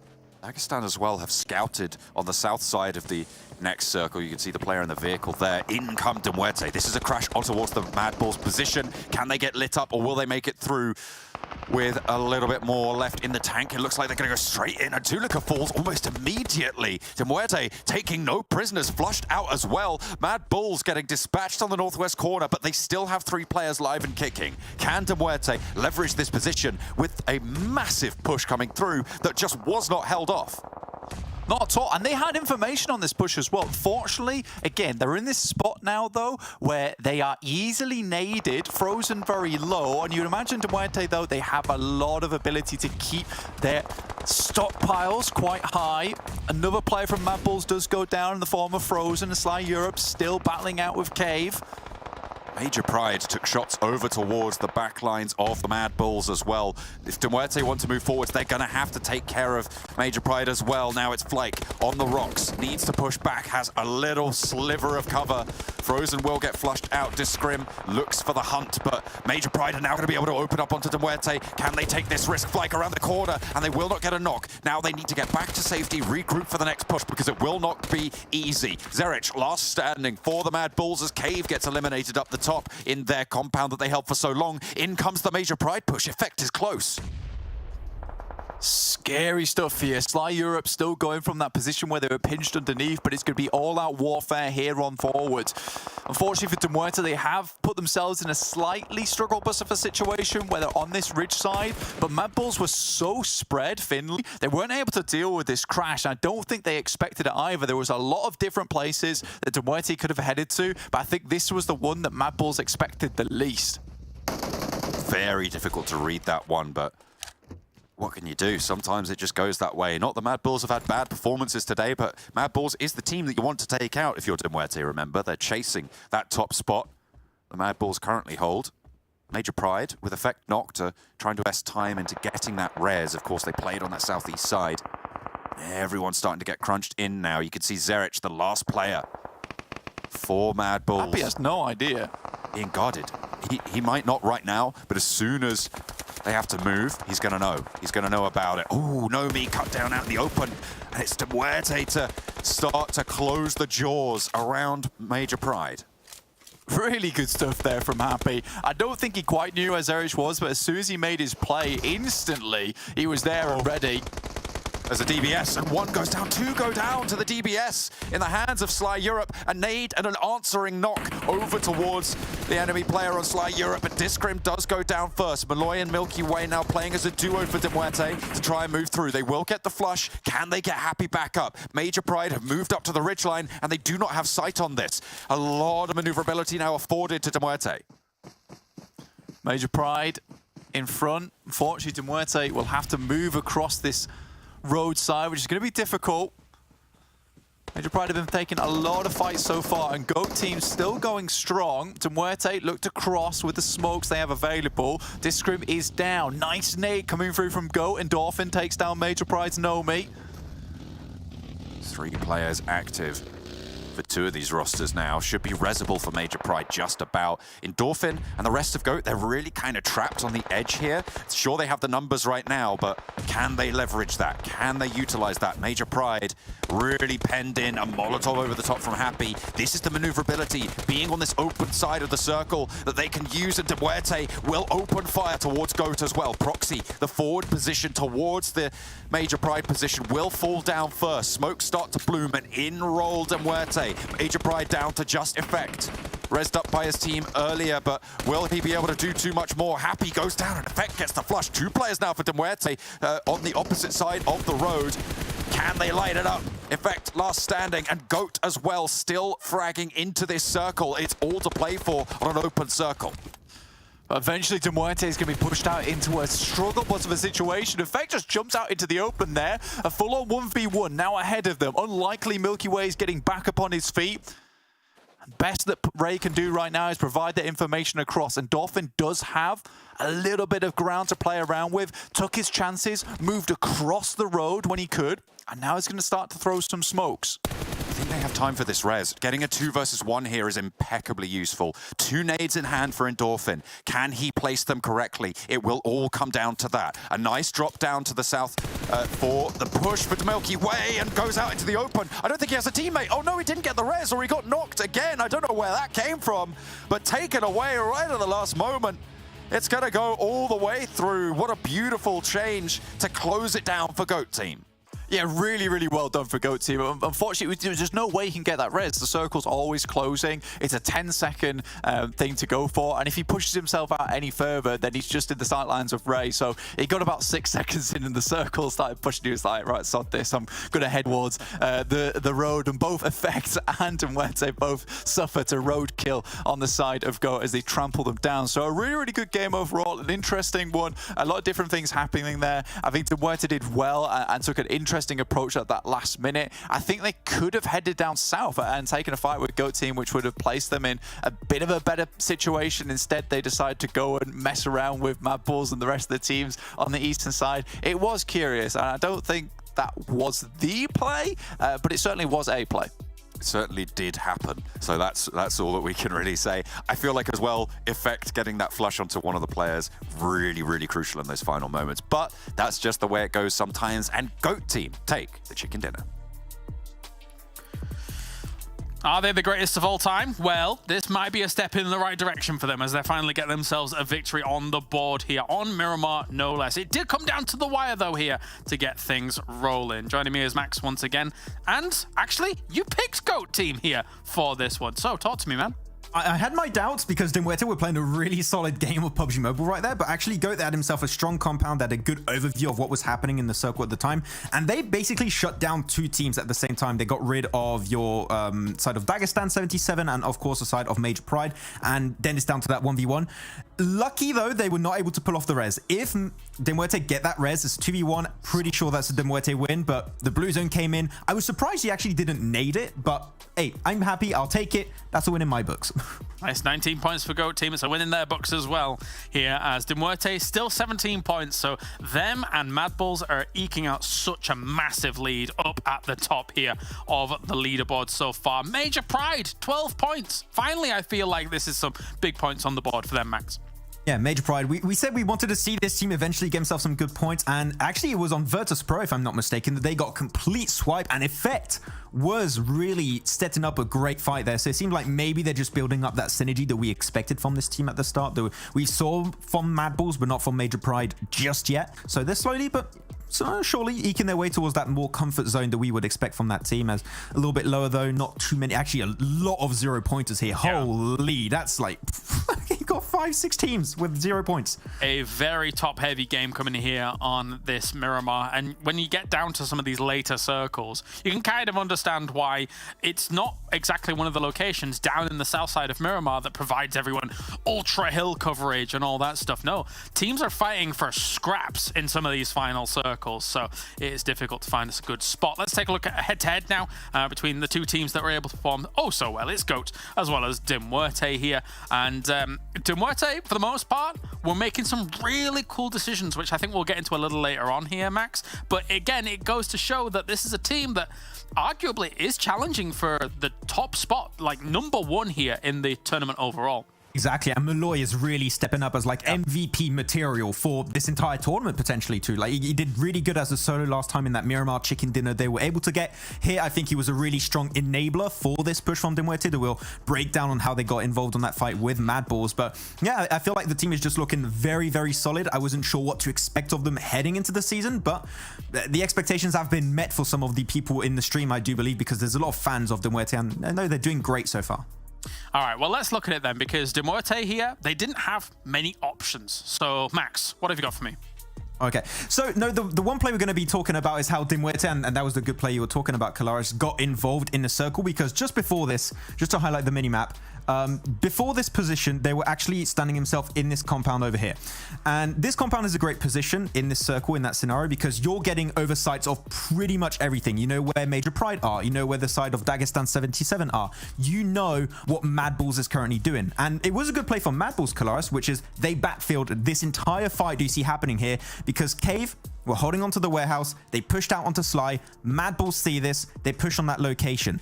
MUERTE pretty much do the exact same, because they understand no position in the circle is currently playable if a team is playing this spot where MADBULLS currently stand, because that ridge line, that little high ground position, renders all of the rest of the circle pretty much unplayable. And then you see MUERTE just push up on that location. It's a great decision-making play that we haven't seen of them, I would say, throughout today, especially on that Sanhok. But the moment you get control of that position, Major Pride and GOAT team normally should not be an issue for you whatsoever. Yeah, absolutely. It's kind of twofold, right? Because not only, like, if the circle shifts up here as well, this is absolutely the strongest spot in the circle. If it doesn't shift here, then you can play some other side of this road, as long as you mentioned, there's nobody up here. So it's kind of eliminating two birds with one stone, I suppose, here from them. The only thing that I really would have liked from MUERTE leading on from that was being a bit more mindful about, they were still fighting in the east. There was always going to be someone down where they kind of jumped to, where Sly actually took out one of their players. And if that doesn't happen, then there's the potential that they go through and win this whole thing against GOAT. I think one of the players literally jumped in a DBS shot, so that's not really the way you want to go out there, unfortunately. But yeah, it was still, I think, some really good presence. They were super hyper aware of that kind of situation. They pulled a MADBULLS on a MADBULLS in some way in that fight. So yeah, I mean, MADBULLS shown that they're hyper aware, and it seems like teams are somewhat matching that kind of playstyle and the willingness to go for these breaches. And we kept saying it, but Malloy, really the standout player from MUERTE so far. Yeah, I mean, what are you going to do if you backfill on the backfill here, MADBULLS? MUERTE looking really good with that one. And you're absolutely right about Malloy. He's been really, really impressive so far. But you know what's even more impressive? It's Monster Energy. Thank you very much to them for joining us here for PMPL EU 23, as we have got ourselves ready to go, energized and good here. Thank you to MADBULLS. Thank you to MADBULLS. To Monster. MADBULLS as well. Thank you to them for looking so good up at the top of these leaderboards. But okay, let's take a look at the predictions as well. Me and John both went MUERTE. They were making some flashy plays, but Max, GOAT team. Max, you're becoming the GOAT. What's going on? I have no idea. I think it's because Jason's not here just to pull me down on my prediction game anymore. GOAT team had a strong position. They have 4 players, and I still believe after PMEC, Dagestan 77 and GOAT team are 2 of the potentially strongest teams that qualified through PMEC, and it just took a little bit of time to get there, but I think GOAT team and Dagestan 77 are starting to build up some heat. I did see a moment, though, where Jason was, you know, on Instagram pulling an Ariel from The Little Mermaid. He wants to be where the people are. So he's not here any longer. Damn it, Jason. Anyway, let's take a look at the overalls and see what's going on there too, because two teams are absolutely head and shoulders above the rest right now across these 2 days. It's MADBULLS and MUERTE, and still MADBULLS has a sizable lead over MUERTE. These two clashing head-to-head, Max, really tussling it out. You were saying it during the game. It's pretty much twice as many points between first and fourth place, between MADBULLS and GameLord, which is, in this amount of games, in 12 matches played now for MADBULLS, not going to be playing the last match. They're done for the day, which is still, it was a great day for MADBULLS still. They just keep on building even more of a lead for themselves, and it's going to be rough to really deny the 20-point bonus from this first phase. I think that it's clear to say the MADBULLS will be the one to take it right now. The cool thing is though that MUERTE is playing this last game. So if they can somehow get themselves a 12 points from this game, they would be evening things up with MADBULLS at the top. So let's see if that actually happens as well. We've got a 9th through 16th here. Lots of points to kind of tally up, but not too many points coming in for our 18th, 19th, and 20th down towards the bottom. Quite the gap widening there between 22 points and 42 points, respectively, in that big gap. But anyway, let's head over to the commentator team. It is the jungle once again. Sanhok's good to roll. John and Blank, bring it. Another blaster of a map, I'm sure, as we head over to Sanhok. We are getting on board with it. And I have to say, yeah, Max is absolutely killing it this prediction game. He's putting all of us in the dust. Don't know what's going on. He's really turned it around. He's doing well. He's doing well for himself. And honestly, good job. Big respects. I'm glad that it's finally come roundabouts for him, that he's, at the top of his game. He's doing well. But yeah, heading over to Sanhok, a little bit harder to predict, but what we're really here for is the games, the players, the teams, and to see exactly who comes out on top in them. I think that so far we've seen some very interesting developments as the day has gone on. Major Pride, though, we talked about at the beginning of the game that maybe they need to make some iterations, maybe things needed to change, but all in all, I think they played a good game there. They played a good game, and we also touched on Go and how, they wanted to stop playing so recklessly. And it all was a beautiful little storyline towards the end where Go got the win and Major Pride was able to get very far into that match after, what it feels like some blank changes happened. But yeah, hopefully. I mean, let's see if they can continue that strength, if they can keep that pressure up as we head into our last game. Of course, they will be playing this time around, playing path all the way up from just west of Cow down towards Docks. But as Sanhok, you can kind of just get anywhere on most plane paths, almost all plane paths, in fact. So we'll see just where they go. And how far can MUERTE push into the lead that MADBULLS have right now? That's right. So, looking at this map, Bootcamp, open.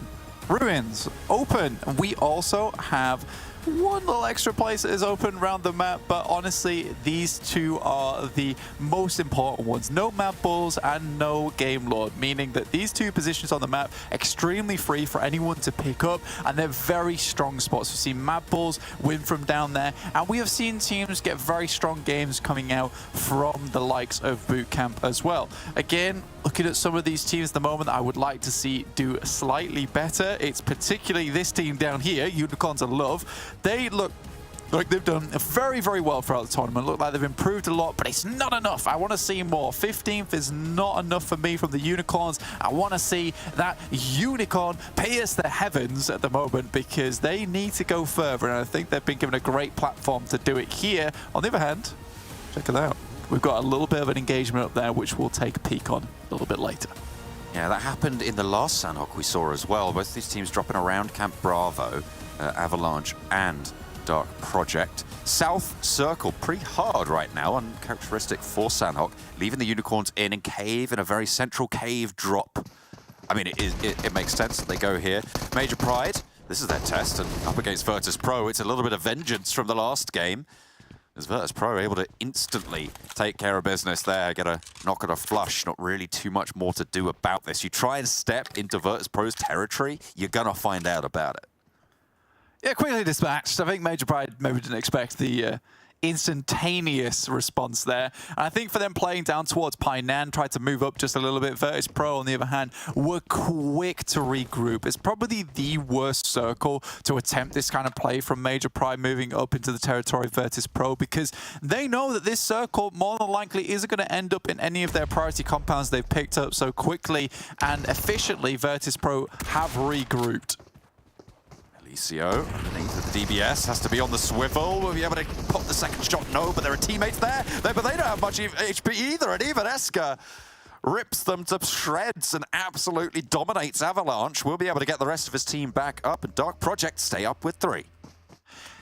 I feel bad for Avalanche there. It felt like finally one thing had gone right for them. However, eagar is an absolute beast of a player over in Dark Project, trying to make things hard for Dark Project on a map that they tend to like playing, honestly. So eagar having none of it dispatches them, takes them down, and we'll proceed on the journey for the rest of the game for Dark Project. Really, really well done. eagar, again, in the face of a DBS, or no less, they were able to actually make that one happen. Not an easy play, to say the least, but Dark Project will at least get a little bit more of a game for their troubles, and also 4 elimination points, which is huge at the beginning of Sanhok. VIRTUS.PRO smell the blood, move over towards Major Pride in Painan. Looks like Monkey has the info that they have done this. 3 players forwards, actually all 4 players for VIRTUS.PRO in the northeast side of the settlement. And will slowly march their way southwards. Let's take a look at how this fight unfolded at the start. eagar drops around, gets the spray, doesn't really get too much damage on, and already they're low. So eagar just needed to land those tags around the side. Very disciplined, some difficult moves, and yeah, that should be an easy knockdown and a flush here for Monkey. There's really a little bit too bold, I'd say, for VIRTUS.PRO. Yeah, definitely getting a little bit too big for the boots, and on the other hand, Major Pride happy to, you know, remove them for them. VIRTUS.PRO now down to 3, which makes this an even engagement. Meantime, the Major Pride don't want anything to do with it. Move further down towards that southeast side, which is the direction the circle's going in anyway. Evacuate that one right as soon as possible. Shockwave moved over to Hatin a little bit later on the north side. The Gladiators will be still in Camp Alpha. They'll have to figure out how they want to go moving on forwards. Unicorns of Love broke up quite far north into this next circle. They started in Bantai and Camp Charlie, and they have moved up a little bit more, but you can imagine that in the coming minutes they might recede just that little bit. The center of this circle currently is right on top of where Cave started to land. Cave still in a good position, moved down towards that coastal side, so it doesn't look too bad. But yeah, the center in a kind of an awkward spot, considering a lot of this ends in the water. Camp Charlie, another difficult position to play in. Most teams would hope that this moves back up towards Quarry side, in which case there's a lot more interesting approaches you can take up there with more high ground to play around with. Unicorns of Love really staying out of the way of it for the time being, with players still in Bantai looting up. But they have at least got an outpost. Cave. Just controlling as many sightlines as they can around the sides. Team Doom have managed to make that crossing. Or at least keep their scouts on in. Zeus, shut down. Will get knocked by creepy influence. Has to be careful though. Don't want to overstay your welcome in that door frame. Does frame you something awful. And you do have to be worried. Rundown coming through from Excuse Me as Elementrix gets tagged. It's very difficult to get that one back up. You can see ARR just going to break south and see what more they can pick up for the rest of this game with the duo that they have remaining. Dimension gets shot out by Goldie. Yeah, Doom's been having a hard time of it, let's put it that way. Cave, on the other hand, still having a worse time of it, in this game at least. Down to just the 1 player remaining, trying to keep up on it. Effect, though, finds another, keeps putting the pressure on this team. They are down to 3 players, but they're looking to find a little bit more ground. But again, crashing this compound, difficult. It's across the water, across the way. The best they can hope for is a little bit more damage, maybe find that final player. They know they've done enough. But now even Unicorns of Love getting involved. Noshi taking a look across the river and spots a cave or two. Fortunately, as you say, this compound unlikely to get fully crashed. Taking a look at the map, blank, Gladiators have moved to that Confluence Trifecta compound. Shockwave will need to move south from Hatin as well. They're all the way out in the blue. That is probably quite a nice shift for a lot of these teams. It will allow them to make a decision as to which side of the river to go, and most likely it will be southwest. We'll see where this one does end up. I mean, it could be southwest for sure, but again, these circles are just random at this point. So I think that until we start getting towards stage 4 and onwards, this could be anywhere. It could even head down towards Bantai, which again would be difficult. But for Unicorns of Love, this is where there is an important factor right now, is the fact that they've cleared down from Bantai. They know that Bantai should be relatively open. So if we do get a shift down towards the south side, realistically, their major goal at this point in time should just be the guardians of this area of the circle, so they have free reign over Camp Charlie and Bantai going forward. KONINA Power, 2 knocks on their side, looking a little bit drastic, with Cave actually finding themselves back at 4 members. Team Doom will not be going down just yet. KONINA Power close and in danger. ARR try and go up top. KASIK team, have they gone into the cave? They might have done. Although I imagine it's a little bit dangerous and early to do so. They are very, very close to ARR, and you imagine there's a little bit to pop off there if they do get too close. Doom actually do damage, yes! Go on, lads. Get something done, that's good to see. Cave takes a heavy hit, looks to put some more damage in. In the meantime, MUERTE and Gladiators going head-to-head. 2 very heavy-hitting teams. Now, this is the kind of engagement, especially with the western side being so clear for the time being, that will define the rest of the game in terms of who's going to come out on top. So, Gladiators already a player down, with MUERTE still looking to coalesce around them. Lucci finding the cave players and just flushing them out. The DBS at this range, so devastating. Of course, we've seen this shotgun define the meta over the last few months, almost half a year now, especially on Sanhok. Changing up how you can play around these compounds. So brutal. Shots through the door frame, not going to be good enough to find even a knock, and Palucci stays tall. Level 3 armor and helmet, doing very well for him. Gladiators down to 1 player. Now, I'd love to see this engagement right now, because Matic is playing out of his mind, finding another there. MUERTE down to 1 player. What? Unfortunately, it is the end of it. Matic almost pulls out the bag, a 1v4, but this scrim able, with the help of Happy, to finish that one off. What an incredible engagement. They basically just destroy one another's chances, though, in the process. MUERTE down to 3 players is unideal, with VIRTUS.PRO in the wings. Potentially get caught out again, but Gladiators put up one hell of a fight there. Shockwave on the north side, have to fend off against Excuse Me, trying to summit this hill. Trazer nearly goes down, but gets back to cover in time. Pop another smoke on up, try and cover these sight lines. Start to plan out your ascent in the meantime. KONINA Power turn their attention to Team Doom. Goldie, forward position, in through the door. We'll be able to find the player at the back of the building, but a lovely little trade from the building further. And a knock onto the back lines leaves Team Doom with just Zeus remaining. Nade in hand, wants to pop it around the corner of these, try and slow down these knocks. Palucci low, but is looking to heal there. Zeus maybe falling out the back. Definitely know exactly this position. Spraying around the door frame. Zeus waits it out. Not gonna go down just yet, but step out to the side. Get spotted by something. I think that might have been the Molotov there. Yeah, you can see the flames starting to lick. And it's so exposed from every angle now. Yeah, a lot of teams trying to barrel their way towards this position down on the southwest side. And again, this is what I was talking about before, is there's a lot of open space here, but a lot of teams already looking to go and claim this open space. VIRTUS.PRO looking for a very good spot down towards the south side. In the meantime, Happy sent towards that coastal edge. Real question is, who can really contend with MUERTE at the moment? Even with 3 players on this map of Sanhok, they're extremely still strong. So I do worry about that just a little bit. Major Pride coming hot off their last game, 3 players again though, little bit difficult. Dark Project though, I'd love to see them get into like a top 5. I think that as a team, probably, you know, my secret favorite.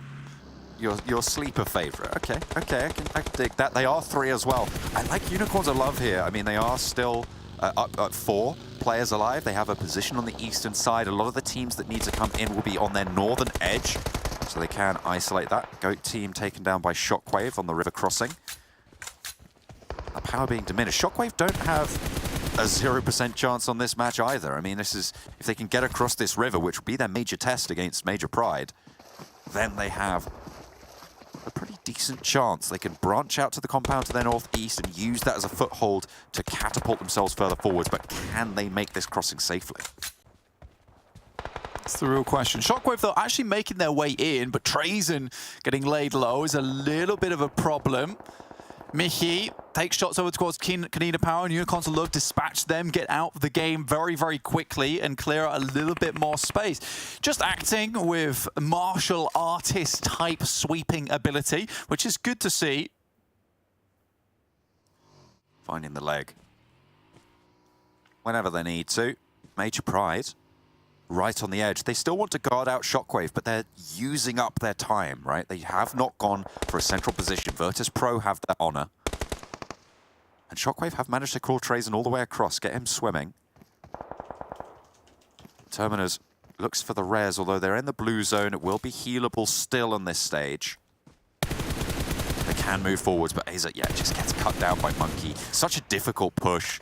I said if they got across, then they might have a chance, but they have not proven to be able to do so.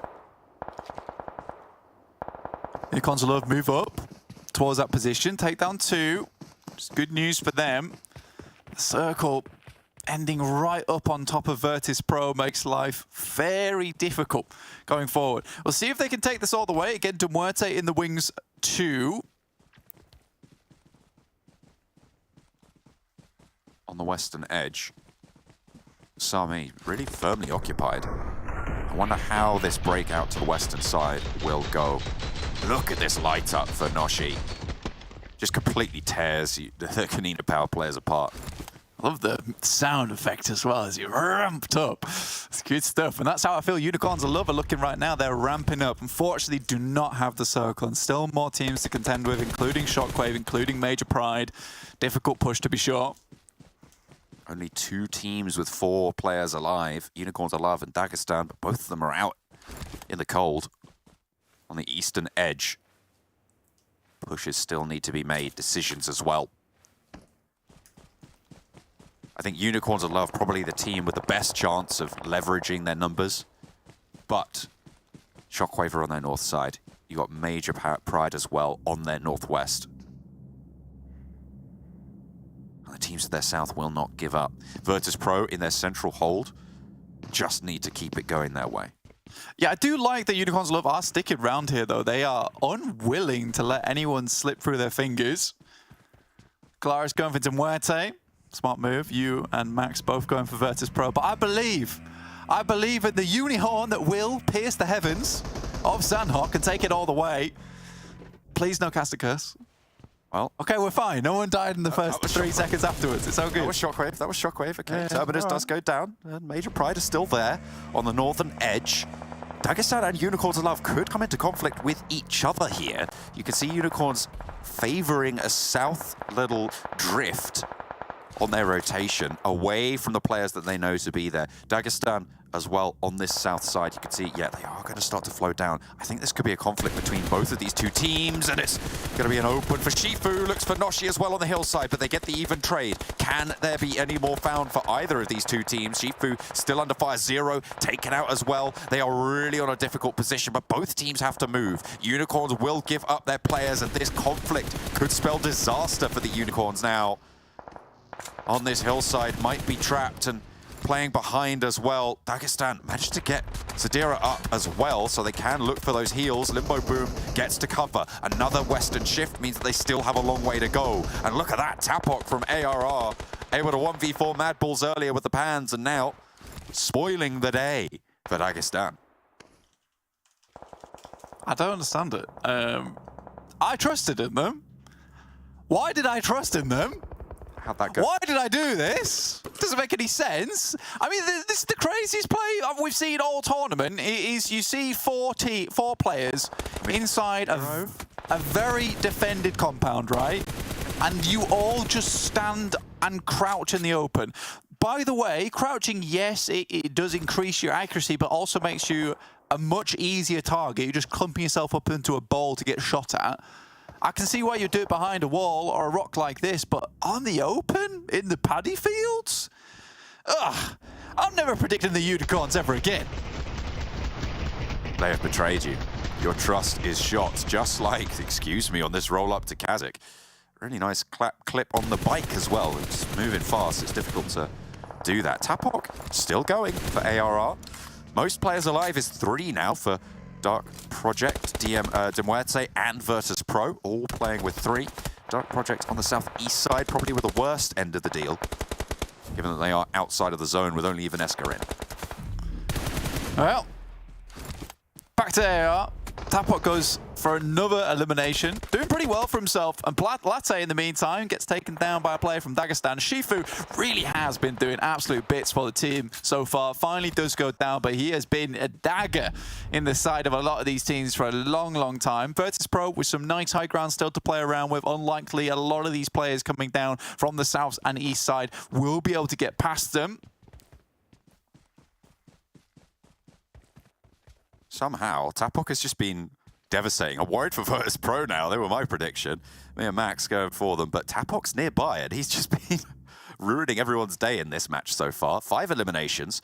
The only player to get points on his team. Playing a solo for a long time here.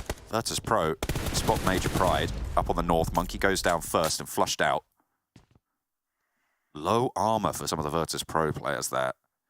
In effect now, last standing for the squad. Beck trying to heal forwards. No more first days. Just needs to make a mad dash. No sims either by the looks of it. Just about going to make it. Hits the tech, but the zone's going to move in 18 seconds.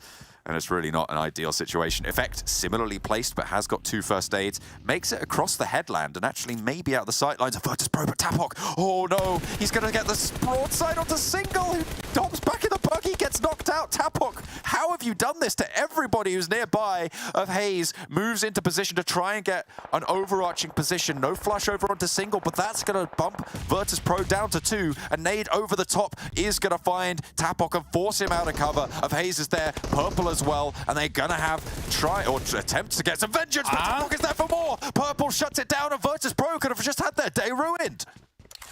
I mean, I think the circle's moving in too fast for him to pick either of them up, and it's at that stage of the game where it's impossible to res at this point. Might be able to pick one up, but this doesn't really leave you very defended for some time. But yeah, he'll get at least one player in there, but if Vector sees this, which he most certainly will, just some dude carrying another guy on his back, there you go. This is easy squeezy. No! It's all going to hell in a handbasket right now for VIRTUS.PRO. Purple needs to just abandon the teammate and try and survive as a solo. Get to cover, Effect is spotted. Purple now needs to answer with a volley and slow Effect down, which he will be able to do so. Comes through actually from MUERTE as Effect's position is given up. VIRTUS.PRO into the top 3. Goodness me, finally able to make it just a little bit further and goes down. MUERTE on the west edge with the lion's share, but Dark Project with 3 players alive. Blank, you said you wanted to see this from them. Is it going to come to pass? There'll be my secret prediction as well. This is the team I actually predicted. I predicted in stage 2, therefore I get a second prediction. Isn't that right? That's how that works? Absolutely. So that's the team that I predicted now. No, I'm joking. Honestly, I would love for Dark Project to make this one happen, but it is going to be difficult to come to pass. If they can actually hit these shots, it will be good. But this position, this defense, this hard cover isn't going to stick around for long. Madness just has to make this dash.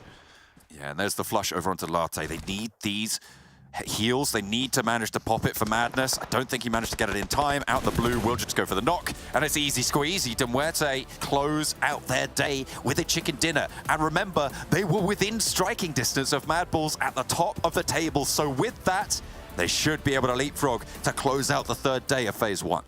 Yeah, they've done really well to bring things back into, perspective for themselves. I feel like that they'd struggled just a little bit to really rev the gears back into that optimal action, but I think this time around they look a lot stronger, right? They really are in drive, and they're hitting those numbers that we expected them to see. It feels like they've got a little bit of that confidence back, and it's especially good because everyone on the team is now performing really well today, because it was Malloy who was really bringing up like a lot of those clutch plays, but we've seen Discrim pull it out there. If he hadn't have clutched it up versus Gladiators when it was a 1v1, they would have picked up that chicken dinner. So it's great to see, you know, Happy on his swing about versus Zerich, Discrim with his clutch versus Gladiators, and Malloy just being Malloy. Overall, they've got a really solid roster all around. So I'm very happy with MUERTE, and I can already, you know, be happier to see things in the future from this team. Absolutely. I mean, they are taking this tournament by storm. Them and the MADBULLS really holding everyone to hostage. What a nice chaotic little Sanhok to close out the halfway mark of phase 1. All these teams are going to have a day's break, but we've got the analyst desk to come up to break it down. MUERTE truly on the warpath. I asked before this game, can they get the 12 points to even things up with MADBULLS at the top? The answer is definitely yes. What a day for them here to be able to move up even more points, Max. Impressive stuff. Yeah, very impressive game coming out from them. I mean, no one was going to be contesting the Western side. We were talking about their split a little bit. I thought their split was maybe a little bit too big and they were just a little bit too spread that entire time. But the thing is, there's no one that's going to be threatening them from the Western side. All the teams are forced their way because of how these circles have been shifting. No one is going to be a threat to them because of that. And it worked out for them. And really, the team has been stepping up big time throughout today. They got themselves a second place and this chicken dinner back to back now. Yeah, I mean, they're on board to be now. I mean, they should be normally the first place as MADBULLS was not playing. So, yeah, they're going to get some decent points at the end of this phase. Yeah, that's the major thing about what MUERTE is doing, especially here on Sanhok. It's not easy to split out like they are, even as just 3, to then stop those backfills. Make sure that people aren't rotating from the southeast down to the southwest and then threatening them. But that's why they're going for these big splits, and it's really, really effective. It's 17 points for them here, moving up against MADBULLS. That will put them 5 points ahead of MADBULLS at the end of day number 3. But Dark Project, we've been talking every single Sanhok Max about their botations, and they do it again. They perfected the botation. I didn't expect to ever say that about a team being the botation perfectionist, but it is Dark Product right now. The Dark Botation, it is them. And they keep getting themselves in these really good positions because teams just don't tend to spend too much time looking at the water to see if a boat is going to be coming in, and they just made their way through south of Camp Charlie. So good entry points. They just avoid a lot of hassle and annoying teams that are going to try and gatekeep them. So good for them. And also we saw at the top Major Pride getting, I have the impression, a lot more consistent points throughout today. So it seems like they're just slowly finding their momentum. All right, here's our 9th through 16th. And unfortunately for teams like Gladiators, not much on the board here, but I think they've done enough across these last 2 days here to be able to ramp up their progression in the past couple of days. And for other teams in those final circles as well, VIRTUS.PRO got really caught off. Tapok has actually had a big day here, Max, to get them on the board. It was actually really surprising because Offphase and Purple, you would think they would spray down at the same time, but they just go one by one, and Tapok is like, well, I'm going to punish that. He gets single, then I think he gets himself the side on top of Purple, and then Offphase is just left as a solo. Luckily enough, he does get it, but I mean, Tapok, I did question because it wasn't super legit the first game because everyone came at him with pans. It was a bit weird. Here, he just outplayed a 3-man team pretty much. So, man, Tapok really stepped up today. Yeah, as you say, Purple should have been there ready to go for that off angle against him as he's pushing up, and it just wasn't there. That causes problems. You have to pick up one player, try and get them into the circle, and then even actually stopping a little bit ahead of where he should have, I think, trying to just get to a tree or something like that for that pickup, when Effect is then going for the spray down, who traded off what was an elimination point for what could have been a placement point if he'd have taken the moving target, which was... There's a lot of dynamics that go on, right, Max? Yeah, he would have got the elimination point plus the placement point, so that could have been... And also, he wouldn't have been potentially spotted out. I mean, who got him after? I think it was MUERTE that actually spotted him out, so he was not going to make any further. He could have got 2 points. Got 1 instead, but Major Pride are still getting a few points here and there as time goes on. So, yeah, they're slowly waking up. I'm liking it, but we clearly, Kalaris, have at the top just 2 teams that are just setting himself apart from the rest. It's just MADBULLS and MUERTE all day, every day. Today in particular, they dominated. And my question stands is, who's going to be able to just go up against that when these teams are not only just so dominant game per game, but they're hyper consistent?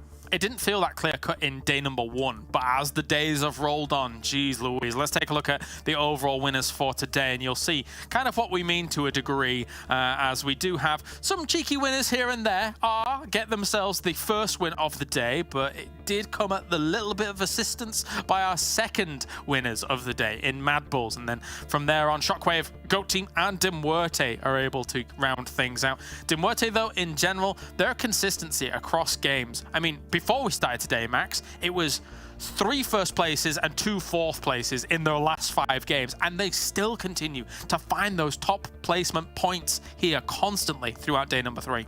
And they can have good games on every battleground. They've done it on Miramar quite a few times. They've had it a few times on Erangel, and now they're doing it also on Sanhok. And we know there's going to be an even split of all these battlegrounds throughout all of this PMPL season. And they're set for a great amount of success throughout this entire season. So I'm super hyped to see if they can keep it up. There's still a lot of teams that I would like to see rise up. We saw the start of the rise now from Major Pride. Gladiators started their rise yesterday. So no, it's still up in the air as to like which teams can still make it up there. But we got a clear cut as of who the 2 favorites are. And it's just not even close. And we've got a clear cut as to who we think the 2 MVPs might be, but we've separated a little bit. I'm going to go for Tapok, considering the game 1 as well. Max, what are you thinking? That game 1 does help him quite a bit. I still think because of their consistency, Malloy is a really big standout player for the team. So we'll see. Tapok still got himself a lot of limbs in that last game, so it might be him, but Malloy seems like a good contender. Yeah! Okay. Hooray, Tapok. So bear in mind, this is 6 eliminations in game 1, 6 eliminations in the last game of the day, and then 1 elsewhere. Admittedly, those first 4, as we take a look at the highlights here, this is the start of this game against Dagestan, and then afterwards, this is show me again. Insanity. I love it, man. We've had a little bit of everything today, Max. It has been a great, great time. I just realized Tapok also literally gets the final knock on his last bullet. Like if he if he just misses an extra bullet, he's done. He's getting panned to death. But he makes it through. And then he had some great fights eventually. He was really serving the role of gatekeeper over on the eastern edge. And we're going to see that fight where we still believe VIRTUS.PRO, Purple and Off-Face should have had a little bit better synergy. Single does get surprised. That does happen. But this fight in particular, he takes the shot. Off-Face is just peeking out and Purple's not joining on that spray down. Is very weird to me. But at the end of the day, does upset a 1v3 fight. I'd be very interested to see actually where Malloy was, though, in the overall MVP standings. If you could look that up, Max, is that available to us? Because if game number 1 doesn't happen the way it did, then it could be completely a different scenario here. But yeah, that's how it does stand with Tapok doing very well. Let's take a look at the overall rankings. Max, do you have anything for me, or is it not updating? I am loading the stats, and he is actually in... Where is it? I'm trying to load it. I'll let you do that whilst I talk about the overalls, as we've got 136 points for MUERTE in first place. As I mentioned, 5 points over MADBULLS, and that is just such a strong statement to make. When MADBULLS has been looking spectacular, MUERTE, they got the ball rolling. Day 1 on that Miramar where they clutched it out against 2 4-man teams, and now have found themselves in number 1, Max. So it's actually surprising. Malloy is 11th in position for MVP for today, and in 9th is actually Discrim. Which, so yeah, not really expected up there. And actually, second place top for MVP was Zadira from Dagestan 77. So he had, like, we have seen a little bit of an insurgence from Dagestan 77, so good stuff. But at the bottom, still need to see some more from your Unicorns of Love, from your Gladiators, from your VIRTUS.PRO that have... No, Gladiators have had some good results, especially in that second day, but still in 14th place. They might also miss out on that one Vikendi game at the end of the phase. Yeah, you need top 12 to be able to get to that Vikendi match, and that is quite nice to be able to bump yourself up in terms of those points overall.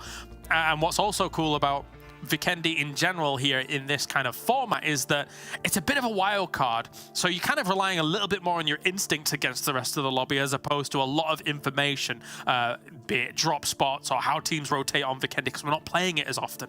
And I think a team like Gladiators could be good in that instinct-based game here, Max, but we'll see. Just going for the big crashes on Vikendi, that's what we typically expect. And dropping Garoka, very important. Nowhere else, just not Dino Park. No, I told you it's not good, but I wanted to be an archaeologist. I like it. It's got big dinosaurs, so it's my spot. Yeah. When I was 6, I told my teacher I wanted to be a paleontologist, and she said, "Where did you learn that word?" There you go.